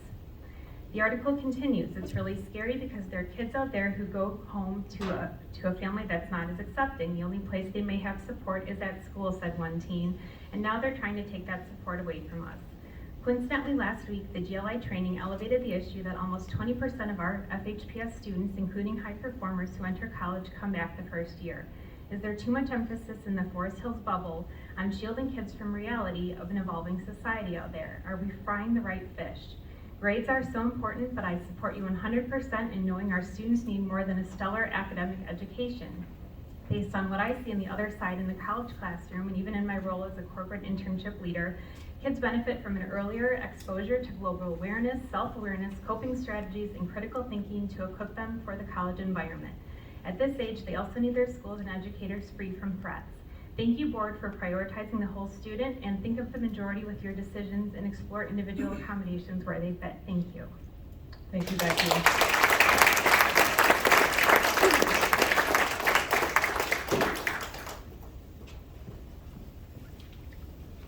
Hello, my name is Lake Loix, and my wife and I have 4 children in the Forest Hills School District. I just want to say, I'm concerned the balance is at risk that you talked about. Vaccines can and do cause harm. We don't consent to immunization or other procedures for our kids. Do not be like Grand Rapids Public School, which apparently hosted a vaccine clinic for 5 to 11 starting today. If you didn't know. Our children are vaccine damaged. We are not anti-vaxxers, actually. We're ex-vaxxers. We actually followed the science, and our children became damaged. You don't have to believe us. We know the truth. As of November 5th, and also, to say what Nick said, do not mandate that for the staff. It needs to be a choice. As of November 5th, the VAERS site, which is a government site, listed over 18,000 deaths related to the COVID vaccine. That's 10 times more than any vaccine over the last 31 years. Again, we've heard a lot about facts. These are facts you can look up. OpenVAERS.com. OpenVAERS.com, much more readable than VAERS.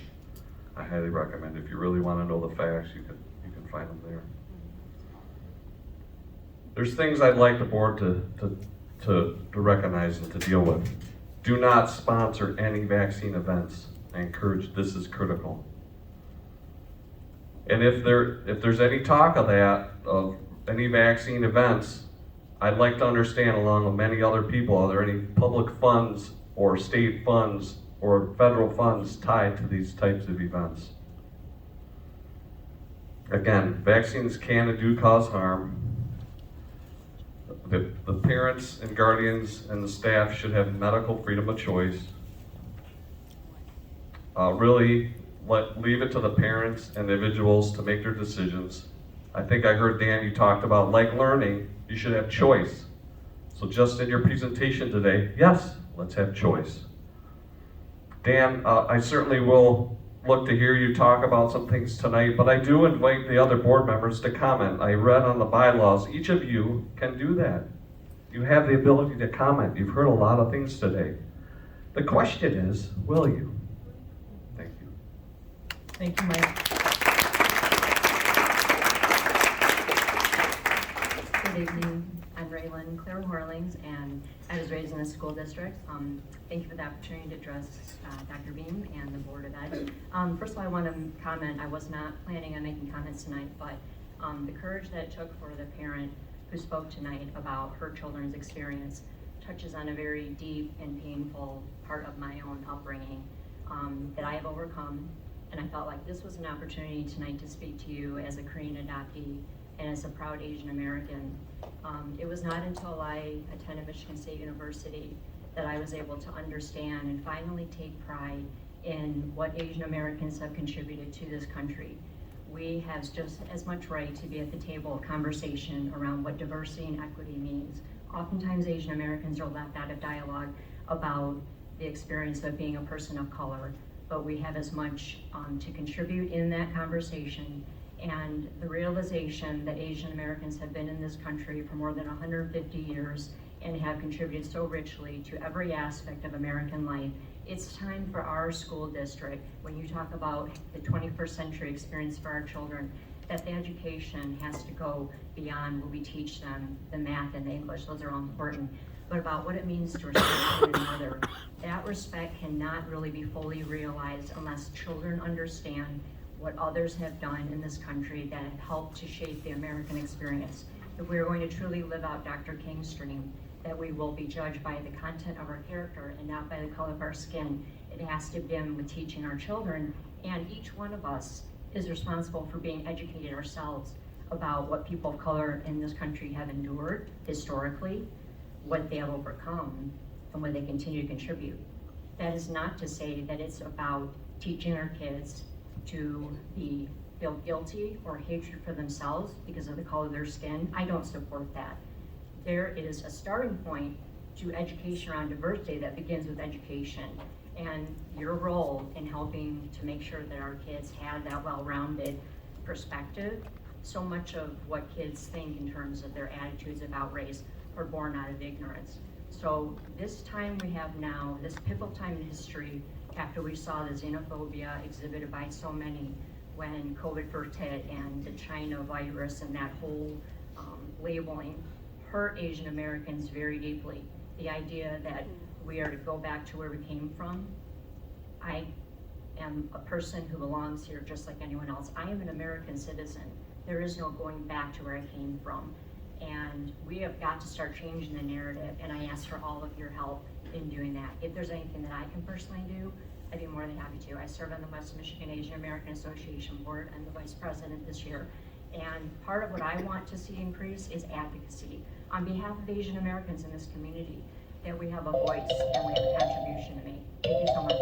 Thank you.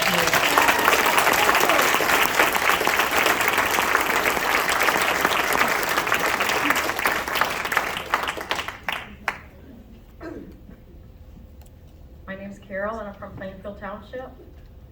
So I think everyone here can agree that we've got serious problems in our country, right? Overrun borders, riots in the streets, high gas prices, food shortages, division amongst families and friends over massive vaccines, chaos. So I ask you, how many of you are actually probing deeper to uncover why this is going on? Is anyone comparing what's going on here to what's happening around the world? Has anyone researched what's happening in Australia, Austria, or Canada? People are being controlled in every aspect of their lives, not just here, but all over the world. It is global. I would like to point out that a global government or the Great Reset is written about in the Bible. You don't have to believe me, you can research it for yourselves. 1st and 2nd Thessalonians, Matthew 24, Revelation 13, there are a number of places. In order for the Antichrist to come, we have to have a global world order, and that is what is being set up right now. Right now we are free. We can choose what kind of job we have, house we live in, food we eat, and what car we drive. Once we are controlled globally, we will lose all of this. I am asking that everyone consider what we are headed for. In Revelation 13:14, it says, telling those who dwell on the earth to make an image to the beast who was wounded by the sword and lived. He was granted power to give breath to the image of the beast, that the image of the beast should both speak and cause as many as would not worship the image of the beast to be killed. Right now, a company in Ireland is hoping to bring the world's tallest moving statue to 21 cities in 2021, including Phoenix. Called the Giant, it's a moving statue that's 10 stories tall and covered with millions of LED pixels that allow it to take the form of any person. According to a press release, the Giant's arms and head can move in multiple directions and would change shape every hour as crowds gather below. This information can be found right on the MSN website. I'm not saying that this giant is the image of the beast, however, technology is leading us in that direction. Now I ask if anyone would like, please join me in praying for our country. Heavenly Father, we come to you tonight and thank you for your many blessings upon our country. We thank you for our founding fathers who worked so hard to make this a country of freedom and justice. We ask for forgiveness for a nation that has turned its back on you. Give us the strength to fight for freedom and the rights we were given by you, the one true God. We ask that you lead and guide the teachers here to do what's right for the children in their care. We ask for your guidance also in leading this board to do what's right for the families and the children in this school district. Soften their hearts and humble them. Give them wisdom and discernment in keeping your children safe and protected. Lord, we ask that you expose all evil being done in this country and reveal the truth. And lastly, we pray for the leaders of this country. We ask that you bring your Holy Spirit upon them and convict their hearts of any evil they are willfully doing to this nation. We ask that you guide them and bring them to repentance and salvation. This we pray in Jesus' name. Amen. Thank you.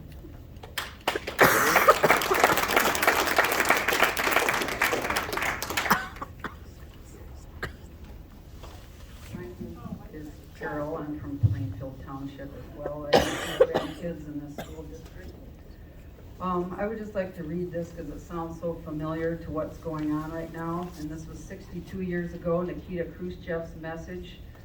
Your children's children will live under communism. You Americans are so gullible. No, you won't accept communism outright, but we will keep feeding you small doses of socialism until you finally wake up and find you already have communism. We will not have to fight you. We will so weaken your economy until you fall like overripe fruit into our hands. The democracy will cease to exist when you take away from those who are willing to work and give to those who will not. This is where we are today. It's here. This administration, this Biden administration is bringing us to this right now. And you are a part of it, considering these agendas in the school district of the curriculum. There's 8 levels of control. Number 1 is healthcare. Control healthcare and you control the people.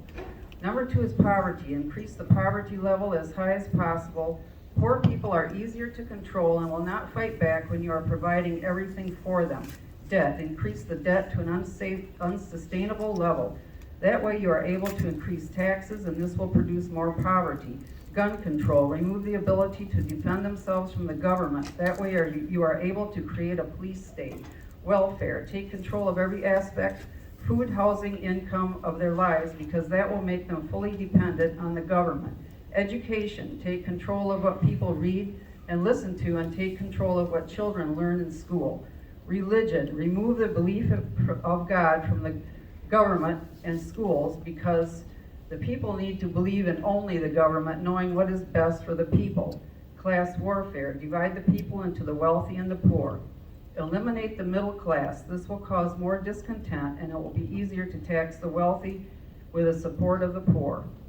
I ask you to not implement these socialistic ideas of mandating masks and shooting our kids up, because I'm concerned about my 2 grandsons getting myocarditis from these shots. I don't agree with it. I think it's not right. It's not right to mandate anything. You should give these parents the choice over their own health care of their kids and family. Thank you. Thank you, Carol.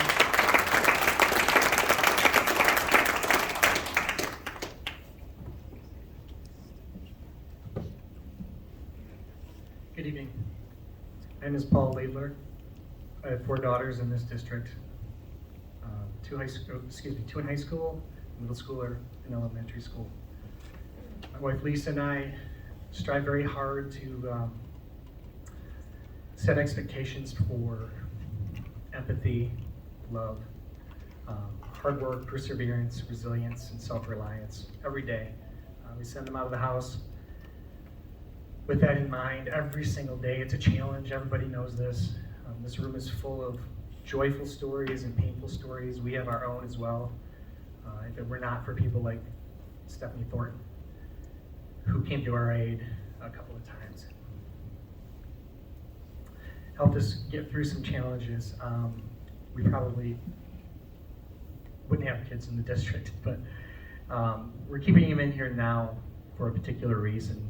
It's getting very difficult, obviously. There's a lot of contention.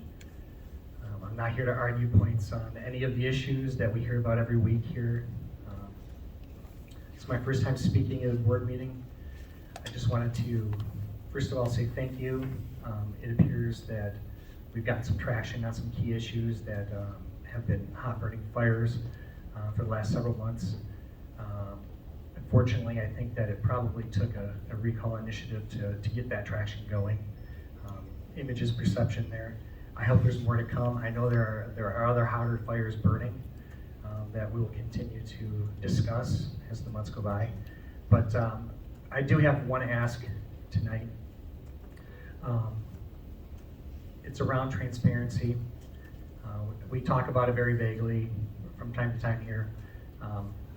There's a lot of pressure on you folks to make decisions from all sides. I understand that. I'm not going to push you either way, but I think if I could ask one thing, it would just be that you involve the community more in those difficult decisions. Resolve yourselves of that pressure to make the one call by yourself in a vacuum. We're all kind, we're all caring, we're all here for the betterment of our children, community. I think we have a lot of value and expertise in these areas. If you would, please just consider involving us. I hear people frequently talk about the channel of change being a lunch with Mary, a coffee with Mary. We had a great conversation. It felt good. It was an hour, and then silence. No real response, no action.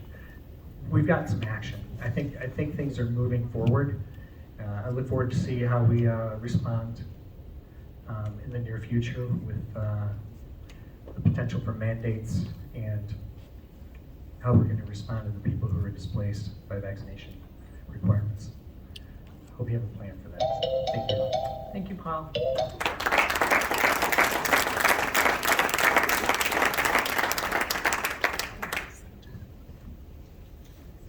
Good evening. My name is Joe. I've never been to a school board meeting before in my life. Hey, Joe, could you please share your last name also? Could you please share your last name also? No. Nice. Bullet point number 6.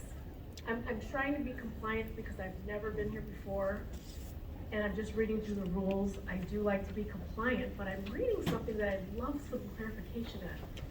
Board members may ask questions of the speakers, but are not required to answer questions or make statements in response to a public comment. Does that mean that you choose not to respond to questions, or you won't, or you don't respond by writing a letter afterwards, or clarify that? No. Anybody? Are you done with your public comments, Joe? Are you telling me you won't answer Point to of clarify clarification, the I make it rules? clear every time that this is our meeting required by the state. We have an agenda and we conduct business on it. We enjoy and appreciate when our community shares stuff with us, and that informs future agendas, and we do respond to those in various ways. I'm trying to That is better the acquaint answer. myself with this board because my tax dollar pays for the school. Mhm. Okay? So I'm telling you, I've never been here before. This is the first time ever that I've seen, what your rules are. And I'm asking for clarification that says you are not So I required just to gave it. answer. So if you'd like to finish comments, No, could I this just is a provide yes the or no. clarification? This is a yes or no. The answer is this is our You meeting. should and we- resign, Mary. Okay, thank you, Nick. Are you done, Joe? No, I'm not. I answered your question, No, Joe. you didn't. This is a yes or no. Do you not feel compelled, as you sit here and talk about inclusion, communication, do you Joe, feel that you don't have to answer the questions Joe, from the public, Joe. yes or no? Public comments is a time for the public to provide comment. Hey, Dan, And it's it's a not a board time meeting. for The board runs the meeting, not it you. is not a time for a dialogue. We can do that. It's just not at this point in time. We're at the wrong meeting. We can have a community forum to have dialogue on all these issues. Public comment isn't the time on the board agenda to do that. We can schedule community meetings. Be glad to talk to anyone. And we have scheduled. I just community asked you meetings, and we one will do it simple again. question. Do you not feel compelled to answer questions that are posed to you from the public? The board doesn't respond during public comments. They don't Do respond. you respond at all? Yes, all the time. How is that response? And I did ask respectfully. You were respectful, they weren't. Ask and answer. A comment is a comment, a question is a question. Nod? No? Yes? Yeah, what good is a board if they don't answer? You sure did answer.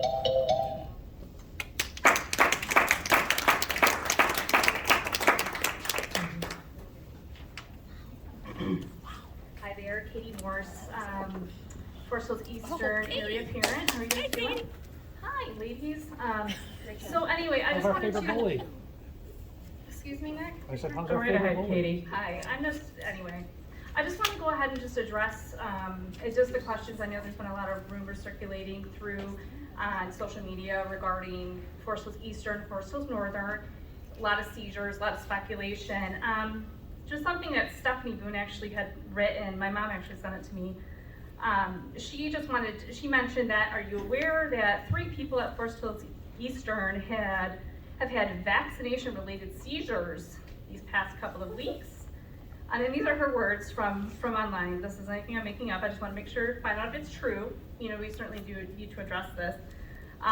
One teacher just had one while driving and got into an accident. I'm not going to go about what she said about Northview and people over there. I'm not going to go about with Nick Prill, how he's trying to sabotage Grand Rapids public schools and their mask surveys. But what I do want to say is I appreciate the Board of Education, because I know you guys are listening to true professionals. I know you're listening to true medical professionals, true legal professionals, and you're not listening to the Google researchers that we have over here. So just to circle back through, just want to make sure we just have some comments from leadership at the schools to maybe address these rumors, put it to rest, and actually use science to make decisions. So thank you so much. Thank you, Katie.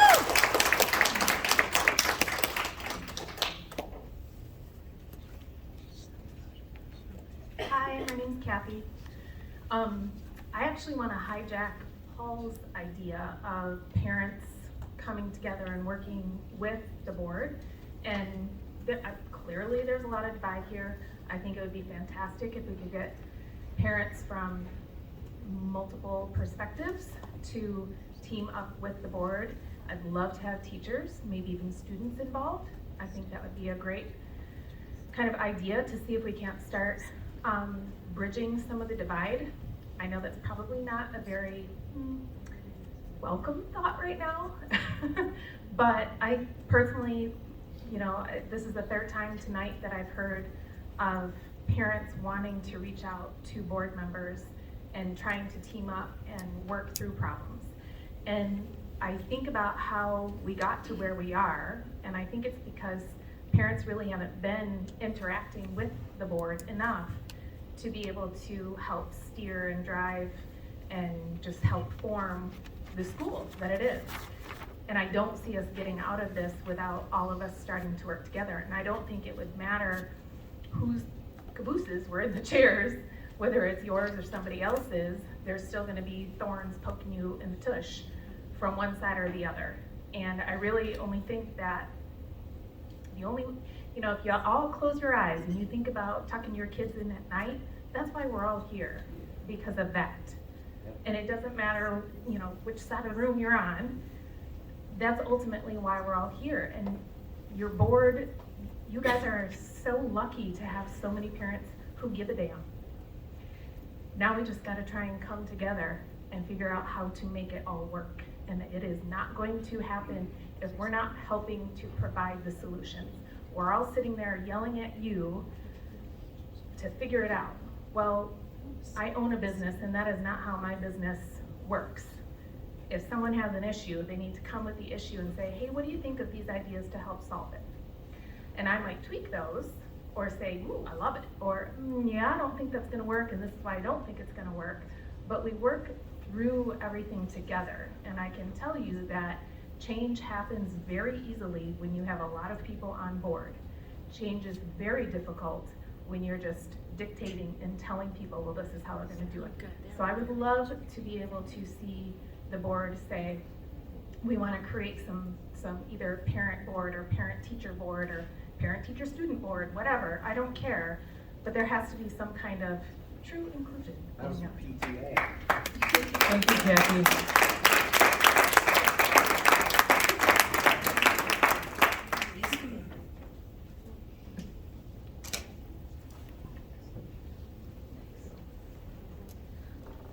Hi, my name's Scott, and I'm here as a concerned citizen, parent, all of that.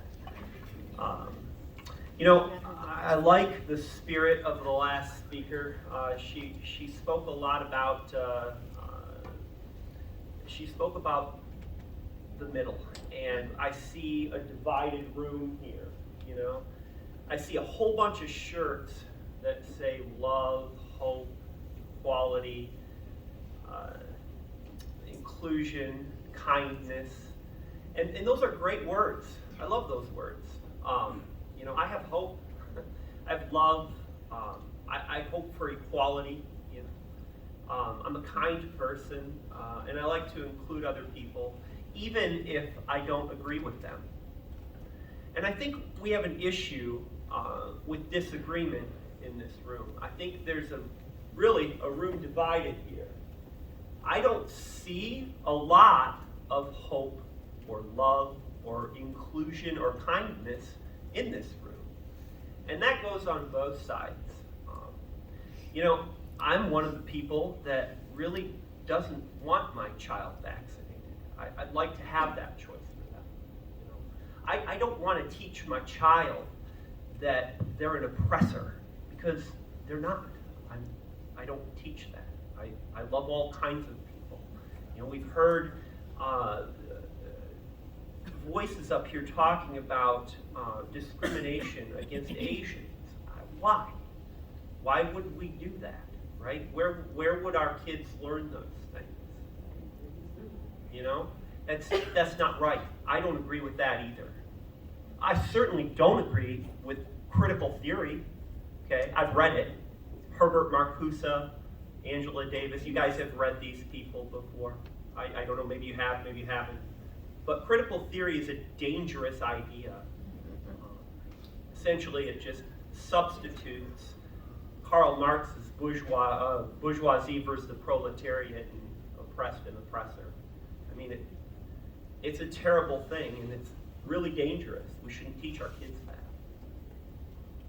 We shouldn't teach our kids to hate at all, actually. My challenge is to everyone in this room, why don't you invite somebody over for dinner that thinks differently than you? That'd be a good idea. Have a conversation, right? It's kind of a hard thing to do when we're hating everybody, isn't it? I think we all need to maybe step back a little bit, understand that we think differently. we all have different ideologies. We all have different hopes, right? We love different things. Love. The Greeks have 4 words for it. You finish up, please, Scott. Yeah, I thank you for your time. This is just a message for everybody here. Thank you.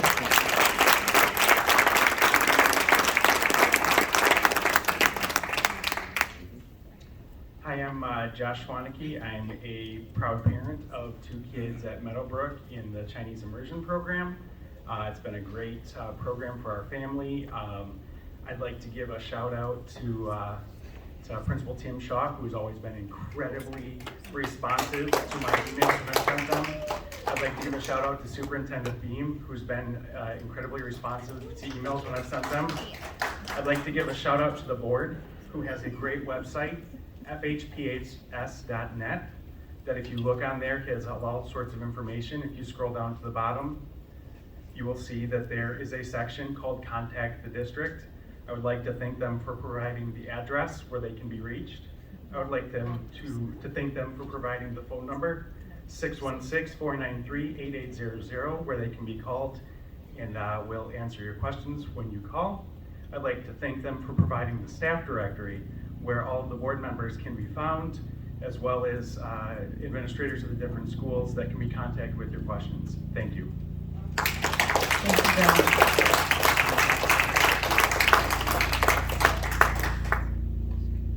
Hello, I'm Sarah Easter. I remembered it this time. I forgot it the last time. And I'm just wanted to just let you know that I love the comments that you're making, and I have the same concerns about the bifurcation of our community. And I just wanted you to know that you're right on point, that we are going to get together. And I've had the opportunity to reach out to Stephanie Boone, and there's a small group of us that are going to meet this week. We have not invited the board or our superintendent yet, but I hope that we'll be able to do that. But the point is, we have different opinions, but we all agree. There are things that we all agree on. And there's a lot of energy and a lot of money that's out there convincing us that there's more that separates us than divides us. And I believe that that's absolutely false, that there is more. We all believe in the same things, and I'm so proud that Stephanie has got a group of people that she's invited. I don't really have a group of people because I don't have people. We're just gonna sit down and try to figure out what are the things that unite us, what do we have in common, and then what are the things that we're really struggling with, and what are some ways that we can address those and kind of find a common solution. And if we can't, then we'll agree to disagree. But the idea is nothing happens when we sit and point fingers and we say terrible things to each other. But when reasonable people can get together and have reasonable conversations, I think there's hope. And where there's no hope, the people perish. And so I just wanted you to know it's happening. And we're starting very small, because there's some fear on both sides about how is this going to end up, and will it be civil, and will there be something productive that happens? But as this grows, we'll expand this and invite more people. And I think that we will become people that are united. We're here because we love our kids. So I just wanted to tell you, you're right on point, and it's going to happen, and we're working on it. Thank you, Sarah.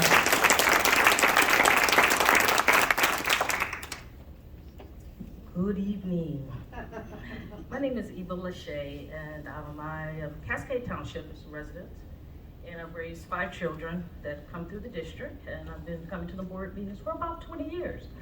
And I think what I want to encourage you, as I was sitting there, I've only probably spoken about twice in those 20 years. But as I've seen and what I see over the process, I just want to encourage you to utilize another platform, so that as you see, there are people that do not understand that this is a board meeting. And as far as with comments, and those are particular rules that you have, what I think they're asking is give them a platform so that they can come and ask questions and receive comments. And you have that, we have that opportunity.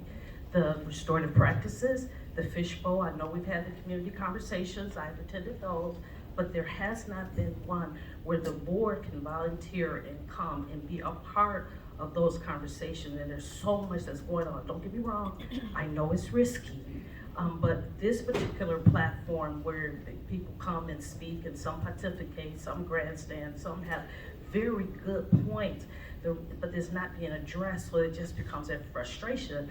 Because even when I know when you try to give the rules, it's important to give the rules every time. Because you hear today, there's so many people that have never been to the board meeting, so they don't know that you all do not respond. This is your board meeting. It is a business meeting, and so many people don't know the rules.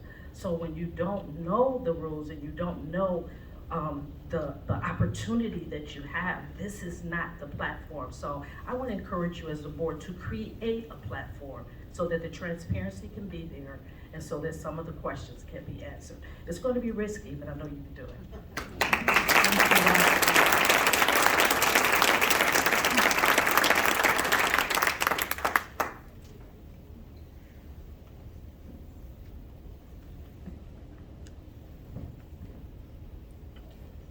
Good evening.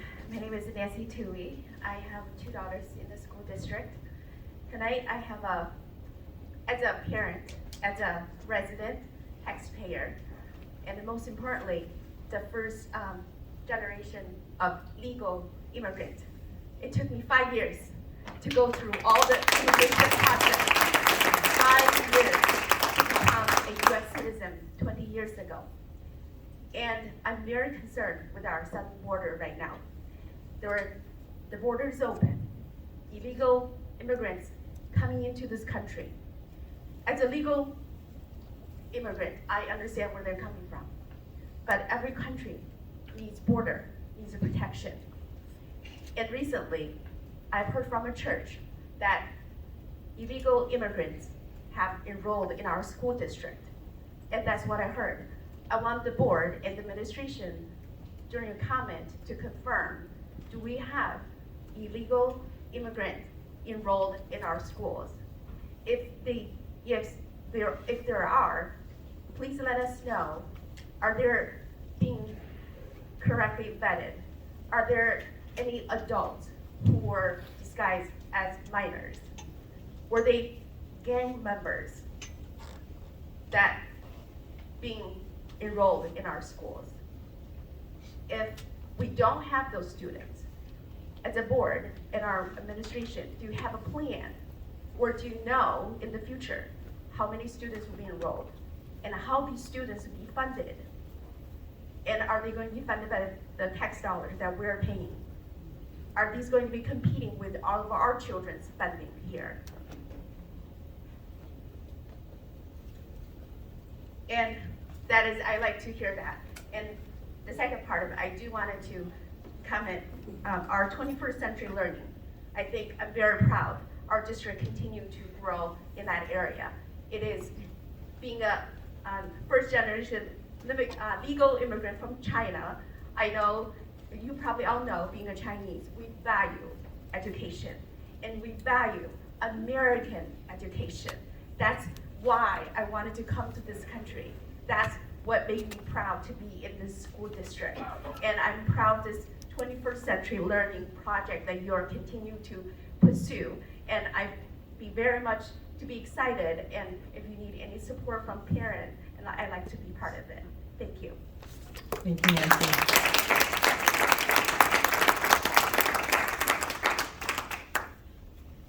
Nobody else? I'll go.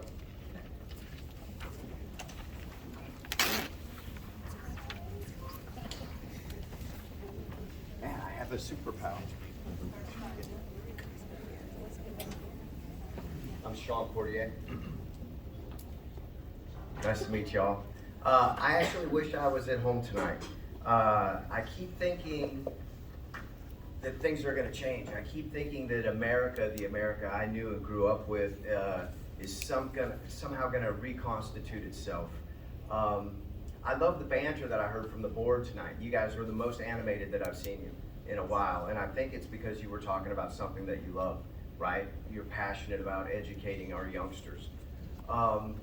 There wouldn't be the need for a divided room if you guys were stepping into the vacuum, right? I know we're all familiar with the quote, nature abhors a vacuum. Something's always gonna rush in to fill it.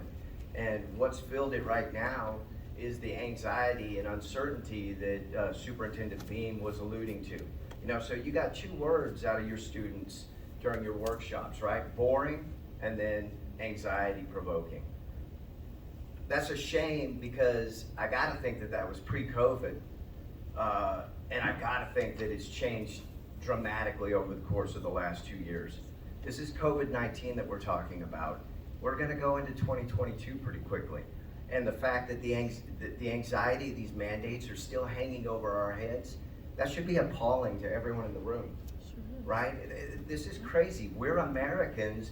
We're blessed with ingenuity and the benefit of critical thought. Why have we not solved this in a more diplomatic fashion that is more concerned with the rights of parents? You send these kids home to face a divided household because you're placing them under fear and anxiety. Now, I also like the fact that you called out the veterans today. And I got to admit, man, for the first time in my life, I didn't want to stand up. I've been in a running battle internally since this all started. My father was a veteran. My father was a Marine. My father was mandated by the Veterans Administration to receive the vaccine, and he died 5 days later. He went to bed the day he was vaccinated and died 5 days later. And we were told that there was no correlation. And I gotta tell you, I wish I wasn't here because no one should be put under that kind of pressure. That's 2 years of pressure in my household of watching these mandates step closer and closer to my family. And what choice am I left? You know, I also had the thought that, hey, I would love to volunteer as a bus driver, you know, but would I need to be vaccinated? That was my immediate next thought. Could I serve in a capacity as a bus driver and remain unvaccinated? I don't know. You guys need to do the right thing. Give parents back the choice and the opportunity to demonstrate to their kids the lead by example premise that I heard on the board, right? Lead by example. We all have convictions. There are ways to make this work in our country without this kind of anxiety. Thank you. Thank you so much.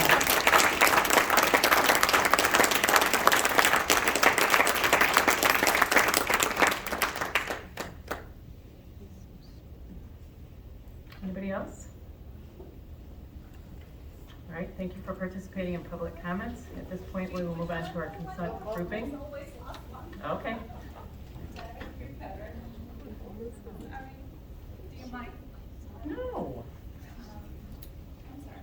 All good. My name is Ivona Chifno, and I wasn't planning speaking today, but actually I will.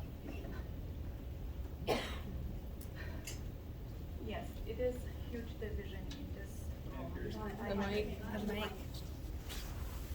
I would love to just share some information about vaccines in Europe. They are real. Is there a button? Some people may not believe. Some people may laugh. Some people may be in this room experience. I did. My kids are vaccine injured. My kids cannot wear masks. My kids cannot do many things because this is what we are doing right now. We are dividing. My kids would love to come back to Forest Hill Public School and continue their friendship with friends. They can't do that because they cannot wear masks. And now vaccines. Apparently, we are not forced to take the vaccine, but that's not really true. I have so many testimonies of vaccine-injured kids. Please take a time and just read them. I know those families. I was volunteering for over 2 years for Michigan Vaccine Choice. We are all about choice. But many times we were called anti-vaccine. We are not. We made our choices. We listened to our physicians and what they did to us. I believe, sorry, I'm a little bit nervous, my legs are jumping. We just want to share information with you that vaccines injury exists. And now with those clinics, which one we are bringing to schools, it's more risk. And I can tell you this, that if you are deciding to or choosing to vaccinate your kids, it's okay. But please, be informed about risks. Because you can end up like me or other families. My kids are still lucky, they can walk, talk, they are alive. Many kids weren't. Thank you for your attention. And please, one more time, please. Choice is the best way for everyone.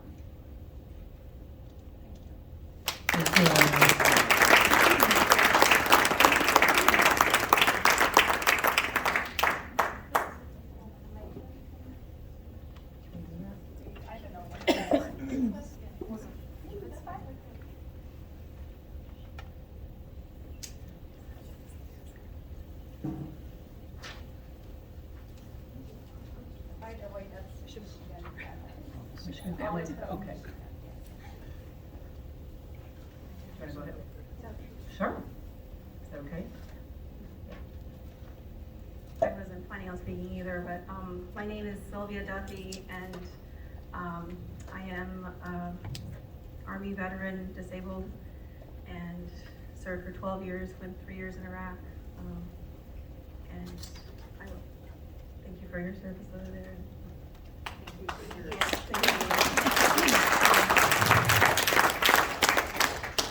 Part of my issues is that I actually can't wear a mask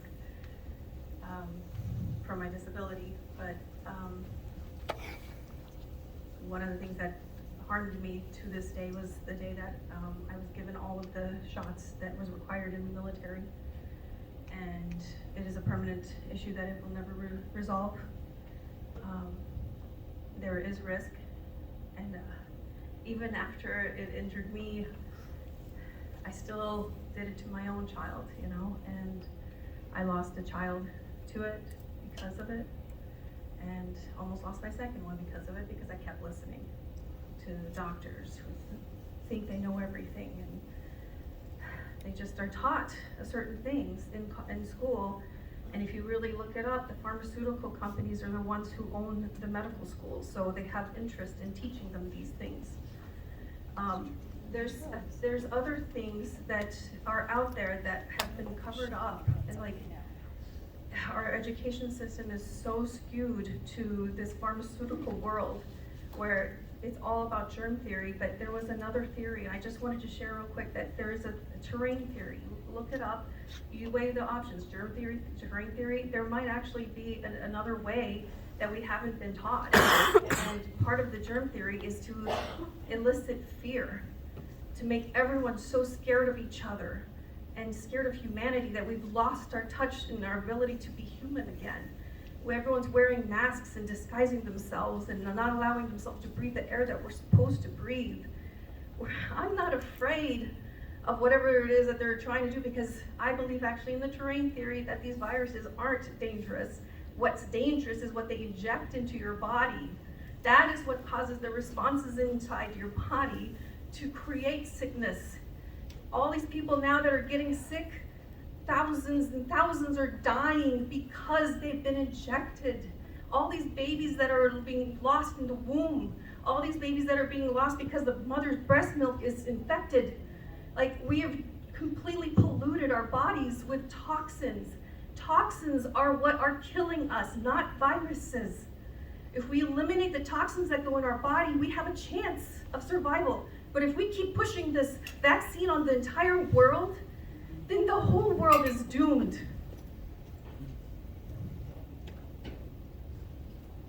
We just need to study and learn. Thank you. Thank you, Sylvia.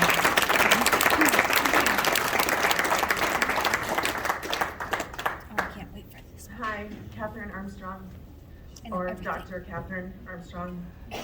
I have 4 kids in Forest Hills, actually my oldest is a city. My PhD is in biochemistry, specifically biophysical immunology, specifically T-cell receptor responses. I'm vice president of sciences at a major corporation in town. I would just like to say, Sarah reached out to me earlier about meeting up. We talked for about an hour and a half. Oh, yeah. Over an hour, for sure. We've heard people talk about needing to get education, about including people in their expertise. We heard Dr. Rosie speak. We heard the lack of respect.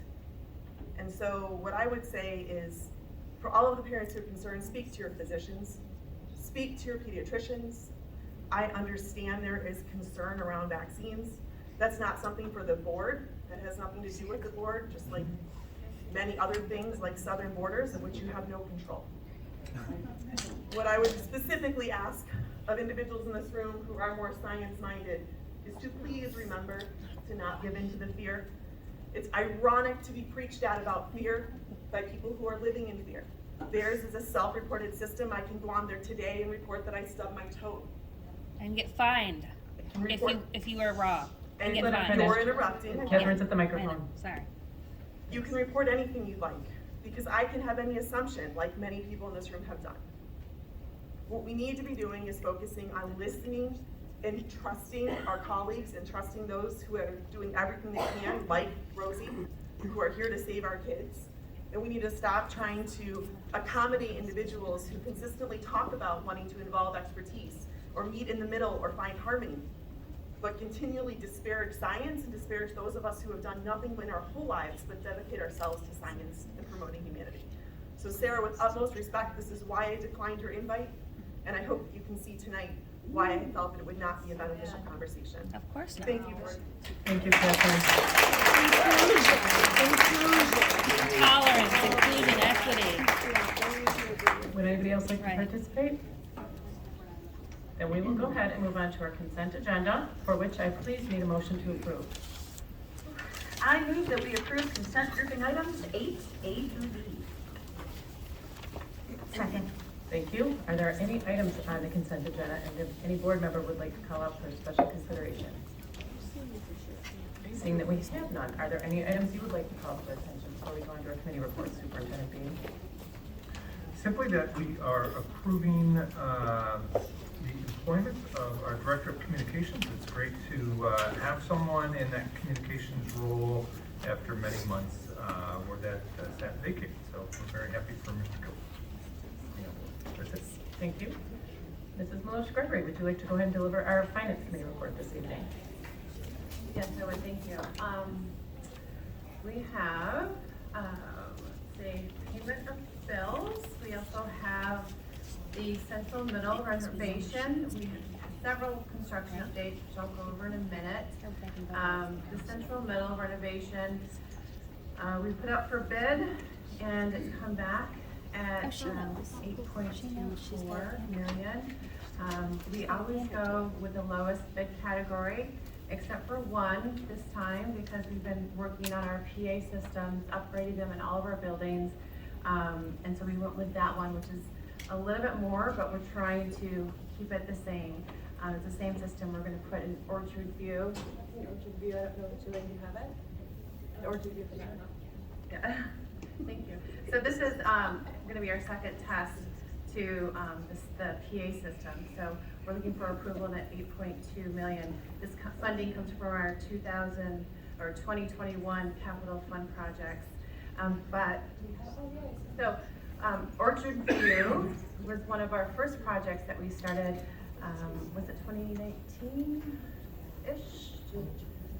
2020? Okay.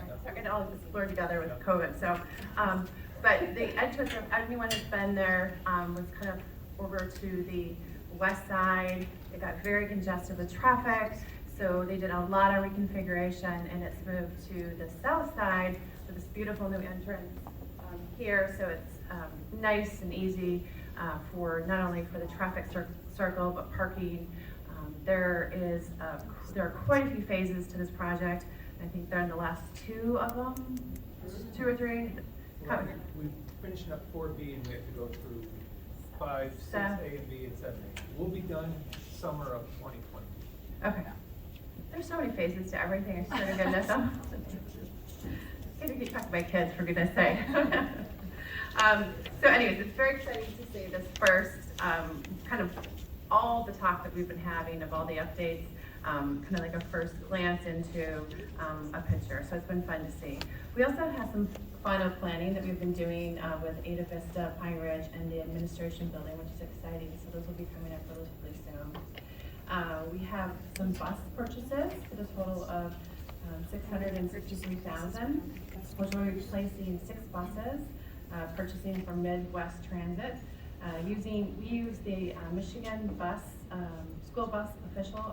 Michigan School Business Official, which basically gives us the best purchasing program pricing. And this again comes from our 2021 Capital Projects Fund.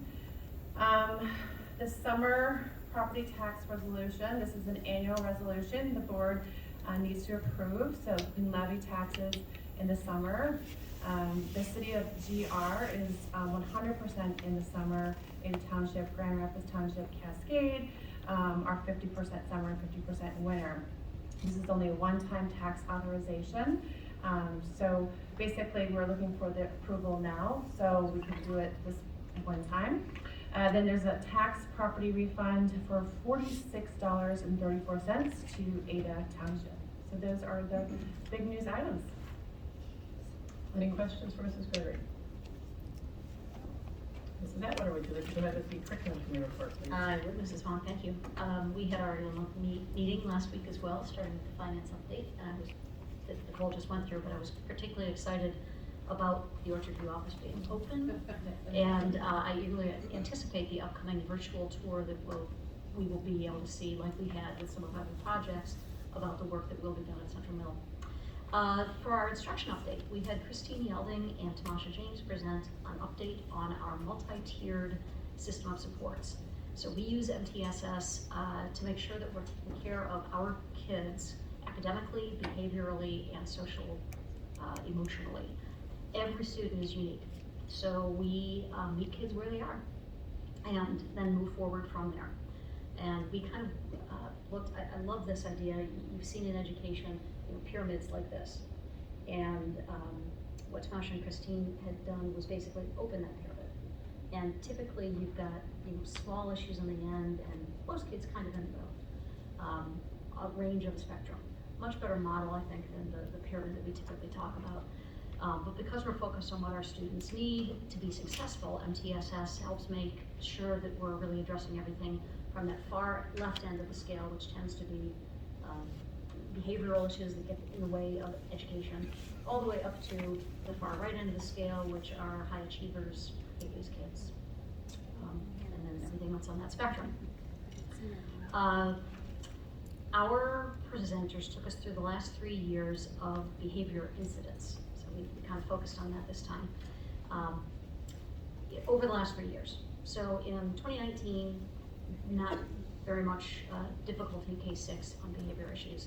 2020, for obvious reasons, almost nothing, because we weren't really here. And then in 2021, not surprisingly, some jump.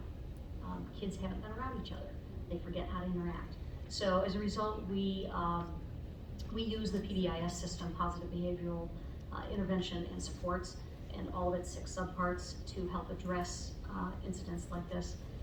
As a result of where we are, our K-6 counselors kind of are focusing this year on social emotional learning competencies to help get our students back to where we were, where we want people to be, so that it doesn't get in the way of learning.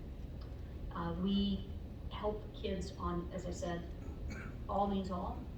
That's very much the approach of our educators, and we are looking at everything from the spectrum, so helping students who have behavioral needs all the way up to helping make certain that high learners and using talented kids are challenged. Scott also reported on multiple instructional items at our meeting. First, we've completed the leveled learning instruction training with our instructional coaches in every building. Checking in with teachers, they are very excited about this because LLI provides pathways, strategies, and resources to address identified issues in our K-6 buildings. We also just had GT, our Gateways Cluster training. I want to use this opportunity to give a highlight and a thank, once again, big shout out to our teachers. All of our teachers are incredible. This particular group I'm focusing on now are our cluster teachers, where we have clustered students who are tested and identified for gateways. So, as you know, not just busing, there's great pressure on the system right now because of sub shortages. So, we've got the Paul Doyle of busing, we've got folks that we would like to do the same thing, to be able to come in and help relieve that pressure. But because of that pressure, it's throughout Kent County, it's not just Forest Hills. Forest Hills actually, I believe, is still at the top of the county in terms of fill rate, but it's still not great. We need subs. But because of that, it's impacted everything from pullouts to training. So we tried something different and kind of crossed our fingers and hoped it would work. Offered this training after school and kind of thought, if we get half a dozen teachers, that'd be great. Day 1 of the training, 25 of our cluster teachers were at the training. Day 2, we had 27. So huge shout out to these teachers. After a long day of teaching, they came and they brought their own bounce into training that was professional and incredible. This was incredibly helpful. And just as a reminder, our cluster kids are not the only ones in these classrooms. So the training is invaluable because it benefits all the students in those classrooms, not just the students identified as part of gateways. So very successful and very proud of our teachers for doing that. Regarding high school science and the fact that there have been curriculum changes, Dan kind of addressed part of this in earlier remarks. We have state and federal changes that have impacted us. We are looking at communication channels just to be certain that not just our parents but our counselors understand all the pathways available to our students, to make certain that as they go through their high school curriculum, they get what they need, and we certainly can provide that. And then as part of our continued work on making certain that our schools are filled with excellent and engaging books for readers at all levels, interviews are progressing for a media specialist. And in part, the media specialist will be assisting with reviewing reading materials available in our schools. We've been working on a book review process for some time. This is a great example of where we do very much partner with our parents, with our community. And obviously, the 7 of us can't partner with the parents of 9,300 kids, but we have a parent group who has been involved in helping us,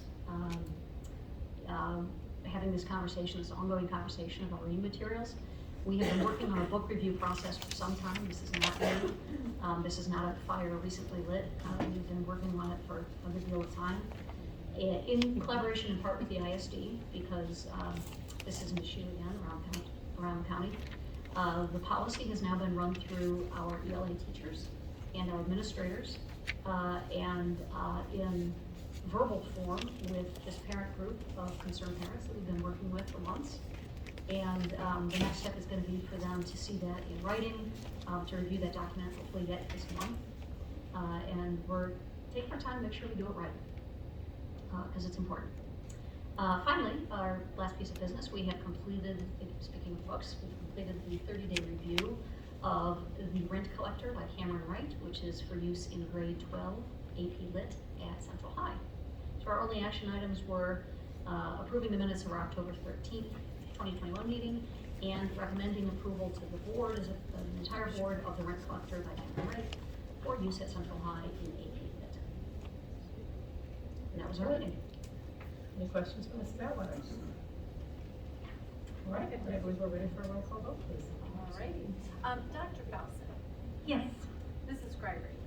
Yes. Mrs. Atwater? Yes. Mrs. Cobell? Yes. Mrs. Tryon? Yes. Mrs. Vaughn? Yes. And Mrs. Callahan? Thank you. Would you like to go ahead and wrap up with your report, please? I will. Thank you everyone for being here tonight. I just want to speak to, first of all, the things that we have in common are so much greater than anything that could divide us. I'm convinced of that. There's what we share as human beings and what we want for our kids and the kids of our community is so much in common. So I stand always ready to work with anyone. I am in this role as a steward of the public's trust, and we've got a big community. We've got a whole country that we've got strong opinions on all sorts of things, and we're all tired. We're all tired of dealing with something that is new to all of us. I'm convinced as I look at kids each day, they're doing a lot better than us adults. Kids have to adapt all the time. Every year, new routines, different teachers, things like that. Adults, we get stuck in our ways a little bit more, so adaptation is harder, and it wears on us, I know. There clearly are groups, maybe groups more outside of our own country that would love nothing more than to tear apart the great things about America by pitting us against one another. So I'm always careful of that. I'm always mindful that on any social media piece, could be anyone from around the world who said, oh, let's just inject something else in here to make the discord even more vicious. And so anything we can do to turn down that heat, I am fully supportive of. I talk to superintendents all around the state, got communication from my statewide association of superintendents and the National Association of Superintendents, all dealing with these similar polarizing issues all over the place. So I do think there's something bigger afoot, but I think it's beholden to us here in our own community to do what we can, to come together to do the best we can for our kids. That's what I am passionate about and am committed to. Board meetings, in my mind, aren't great places to unpack all this stuff, because board meetings have never been designed under state law as a place for big deliberation. Instead, what we've got under state law is the state says, hey, we've got these institutions called public schools. They're going to be run by the community. And so the community will elect representatives. And then the board meetings are a place for the board to come and do its business. But the dialogue piece, that's clearly, and many speakers spoke to this tonight, that's clearly something that we have to do more of. And we have to provide more opportunities for people to interact and have dialogue. You should know that Mary Vonk is a board president. I've served, this is my 21st year as a superintendent. I have never seen a board president put in more time to correspond with every single member of the community that reaches out to her. The level of time and commitment and exhaustion from a person who's a complete volunteer, I've never ever seen before. So we are trying. What I think some of the challenges have been, and I've seen it over and over and over, is that there are strong passions on an issue that is a one way or the other on so many of these pieces. And decisions have to be made. The lack of a decision doesn't work. And in this case, decisions can have consequences that can be life or death. And so it's been very, very challenging to work through all these pieces. But please know that as a school district, and I know the 7 members of the board that the community has set forward. Remember, the community votes the members of the board. The school district doesn't pick the board members. The community votes the board members forward, and the school district and all the staff work with the members of the board. But I can tell you that these members of the board have been focused on doing the best thing that we possibly can for all children, knowing that many of these decisions aren't going to please all the people that exist in the community. And this is the problem we see across the country. But I can also tell you that none of these board members are seeking to duck dialogue in any way, shape, or form. It appears that way at a board meeting because this isn't the setup that we have for public comment is exactly that, for the public to come and talk about anything. And if you look at community meetings all over, that's what happens.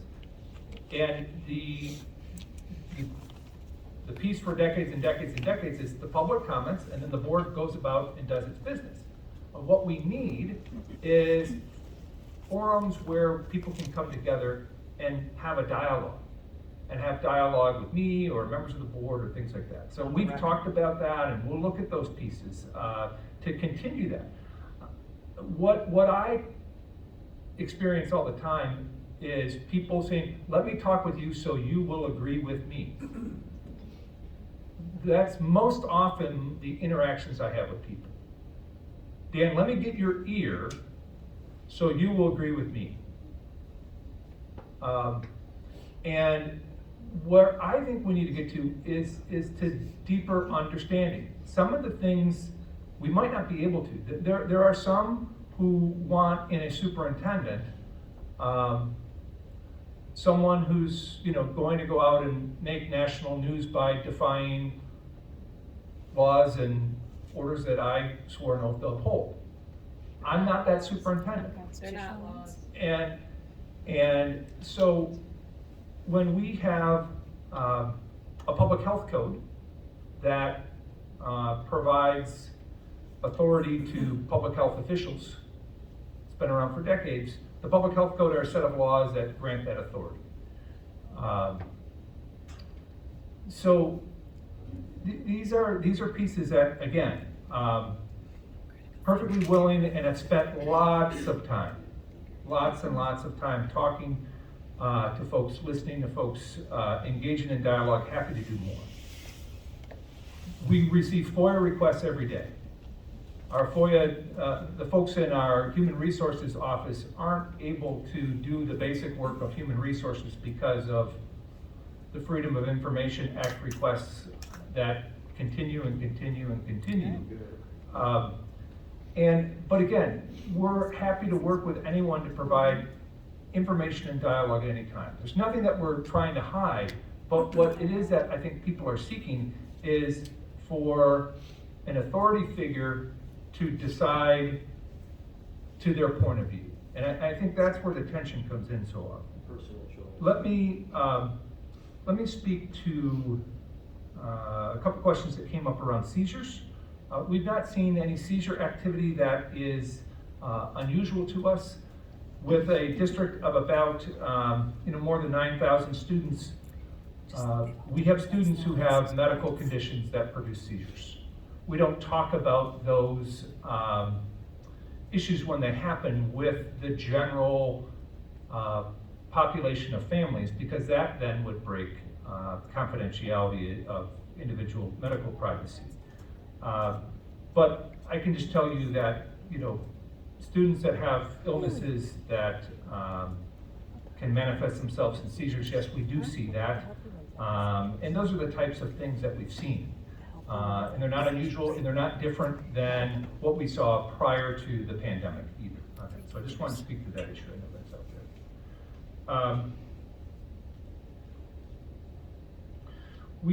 So yes, there have been seizures. We are looking at ways in which we can provide more opportunities for our community to come together to engage in dialogue.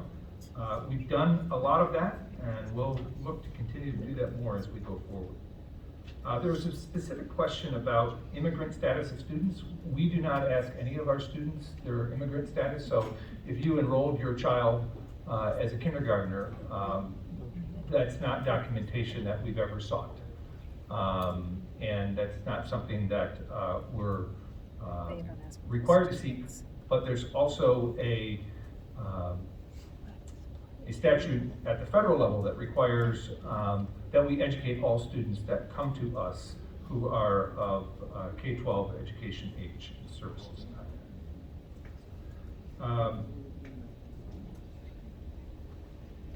In terms of vaccines, as I've said before, we do not have any information, nor do we have any plans as a district to do any sort of vaccine mandate for our students. As you know, vaccination requirements have been in place for school-age children for many, many decades, but there are opt-out provisions for those vaccine requirements and have been on the books for quite some time. I've not gotten any new information about any of the COVID vaccines, and I think it's important to point out that the COVID vaccine for children at this point in time is still under an emergency use authorization, so I wouldn't see any development happening while it's under such authorization at this point in time. For employees, we are aware of the requirement that has come through the federal government on the emergency rule from OSHA that has come out to the 50 states. We have informed our staff members that we do see that rule coming forth, but it has been put on a hold at this point in time because of the court system and resolutions for that. So we will certainly respect that process as it moves along. We're in the 6th Circuit. I believe there's a stay right now in the 5th Circuit, but what we're trying to simply do is provide information to staff members of what it is that we know at this point in time. We will all learn together what happens as these cases are argued at the court levels as they go through this process regarding the current federal mandate for vaccination or testing for employees who work in organizations of 100 or more. Let me just move to a couple other items that I had on my list here. Thank you to Central Woodlands Principal Major. Thank you for hosting us so much tonight. Really appreciate it. Thank you to your great staff and team here and all they're doing and the incredible work with writing here, as well as the composition book and the quote as well. Writing is thinking, and great thinking going on as our students continue to lead the way in so many ways going forward. Again, as I spend time in school, I see happy kids who are happy to be here, grateful to be in school, and great things happening from our teachers as well. Speaking of our teachers, our foundation helped us to celebrate as a district our collaborative teacher team of the year. One of the things that we know at this point in time, when times are difficult, it's great to be able to lean on one another, right? And we lean on one another as a community, and I know teachers lean on one another in so many ways. And we have a great collaborative team. Lynn Spengross, Melissa Morley, and Dan McElhaney were acknowledged, but we have great collaborative teams all throughout our district. And these 3 teachers are just ambassadors for hundreds of teams of teachers that are working together all throughout the district. So congratulations to them. As I said, we're all tired. Part of it's November, part of it's the time change, part of it's opening day, deer season.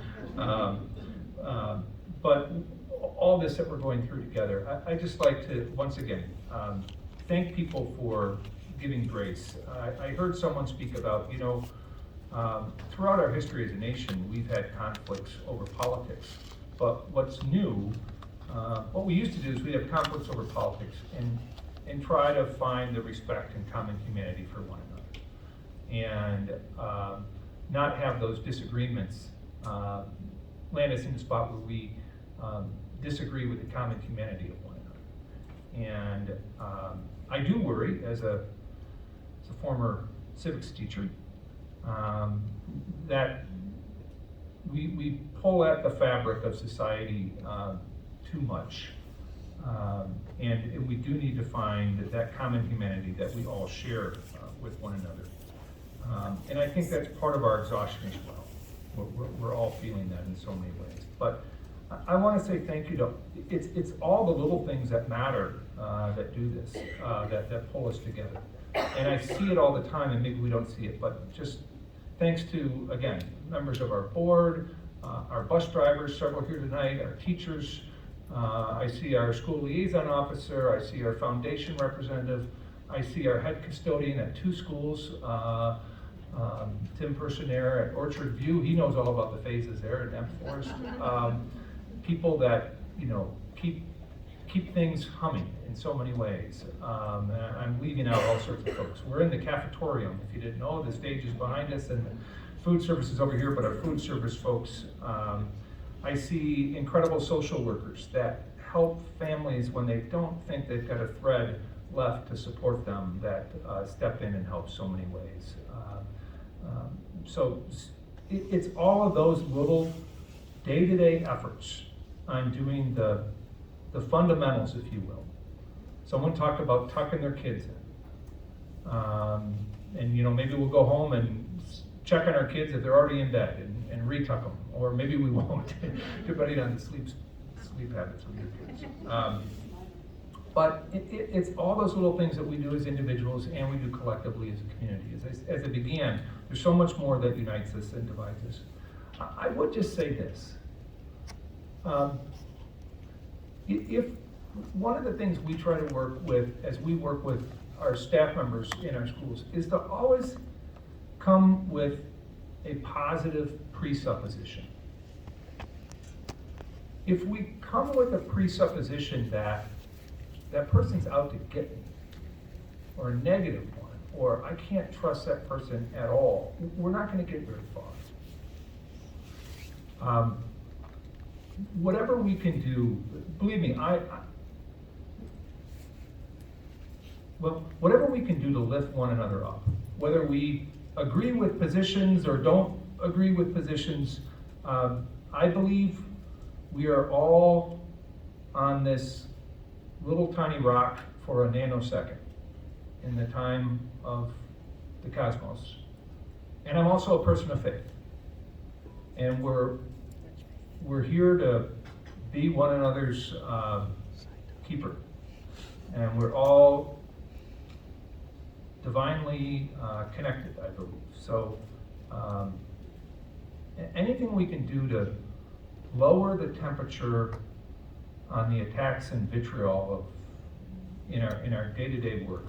Our kids are watching. And it makes a difference. And the things we do in times of challenge and strain make a difference as we go forward in the world that our kids will inherit from all of us.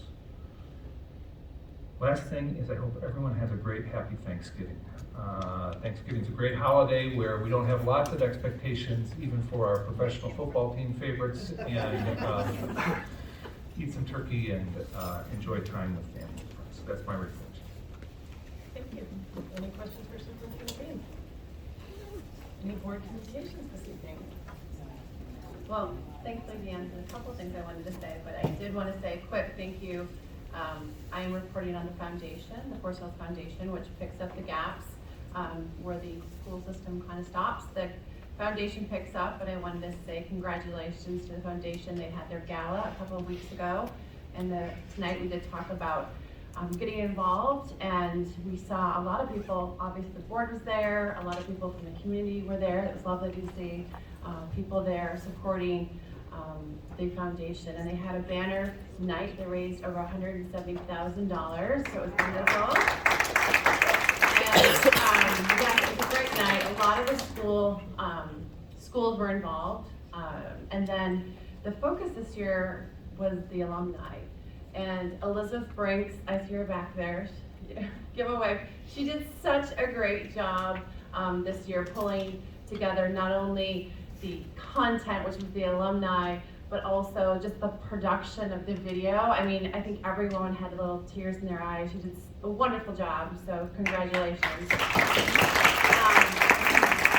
then the collaboration teams, as you mentioned, Dan, it was absolutely wonderful to see that. So on top of that, we have the end of the year annual appeal for the foundation. So if you could not make it to the event and still would like to give, there's always room to give, right? So it's the Forest Hills FHPS foundation.org. And as well, happy Thanksgiving from the foundation. We appreciate everyone who has done everything for the foundation and helped our kids in our schools with those projects and the extra things. It really does, to everything we're talking about tonight, 21st century learning, it makes a difference. So thank you. Anybody else? Go ahead. So, Dan, you were talking about Mary going above and beyond. So Mary and I went to school. Yeah. So we, on Thursday, Friday, I ran into the weekend. We just kept going to school. In the spirit of professional learning, which we always encourage for our staff and teachers and our kids, we went to school board school. There was a conference here in town, and so we attended that to learn and grow in our roles, and also to check out some of the learning that was there to say, does this make sense for other board members to attend? It was a great networking event for us to interact with our peers and other school districts across the state, learn a lot of things, and we learned a lot. We're not going to overwhelm you with all of it, Dan, but we learned a lot from our peers and from the experts that are out there. So it was great, and it was, we actually, our first class, we picked our classes separately, so well, we shouldn't go to everything together, but we said, well, let's go to, what was it, board service 101. So we walked in, and there were literally people that had been in their board position for 3 or 4 days, and then they go around the room, and Mary was one of the senior members of the class. And I say that's a testament because as long as I've known Mary as a friend and as a board member, we've always learned a lot together. That's true. They did ask if we wanted to run the class. Yes. But it was more of a question of seeing if that was a good fit for our culture and something that we should probably proliferate in our own ranks as time goes on. So you all heard a little bit about that, so hoping that becomes part of the tradition going forward. So it was phenomenal. I just had 2 quick little shout outs. First, I wanted to echo what Dan was saying at the very beginning. The Veterans Day celebrations around the district were way wonderful. I was privileged to attend the one at Forest Hill Central High School. It was well attended by local veterans. All the Central High School students were there, half in person in the gym and the rest for social distancing reasons in the classrooms. But it really was a wonderful, wonderful presentation, and there was a lovely piece done by Wood TV on the event. So if you haven't seen it, just go to Wood TV. The title of it is Students Honor, Veterans Educate at Forest Hill Central Salute. And it was really nice to see an uncle-nephew interview, and he learned a lot about his uncle that he didn't know, but we all learned a lot about our veterans. It was a very nice service. And I just wanted to say that I loved hearing Trish. I should have said this while she was still here. Her excitement was evident. Undoubtedly, she infuses that in her students with all of her enthusiasm, drive, and gets flavor out of them, clearly. So I love hearing that kind of stuff. Good stuff. Anybody else? I believe we need a motion to adjourn, please. I second. You go first. Already on that. Okay. Madam President, I move we adjourn this regular meeting of the Board of Education this evening. I second. You're adjourned. Thank you for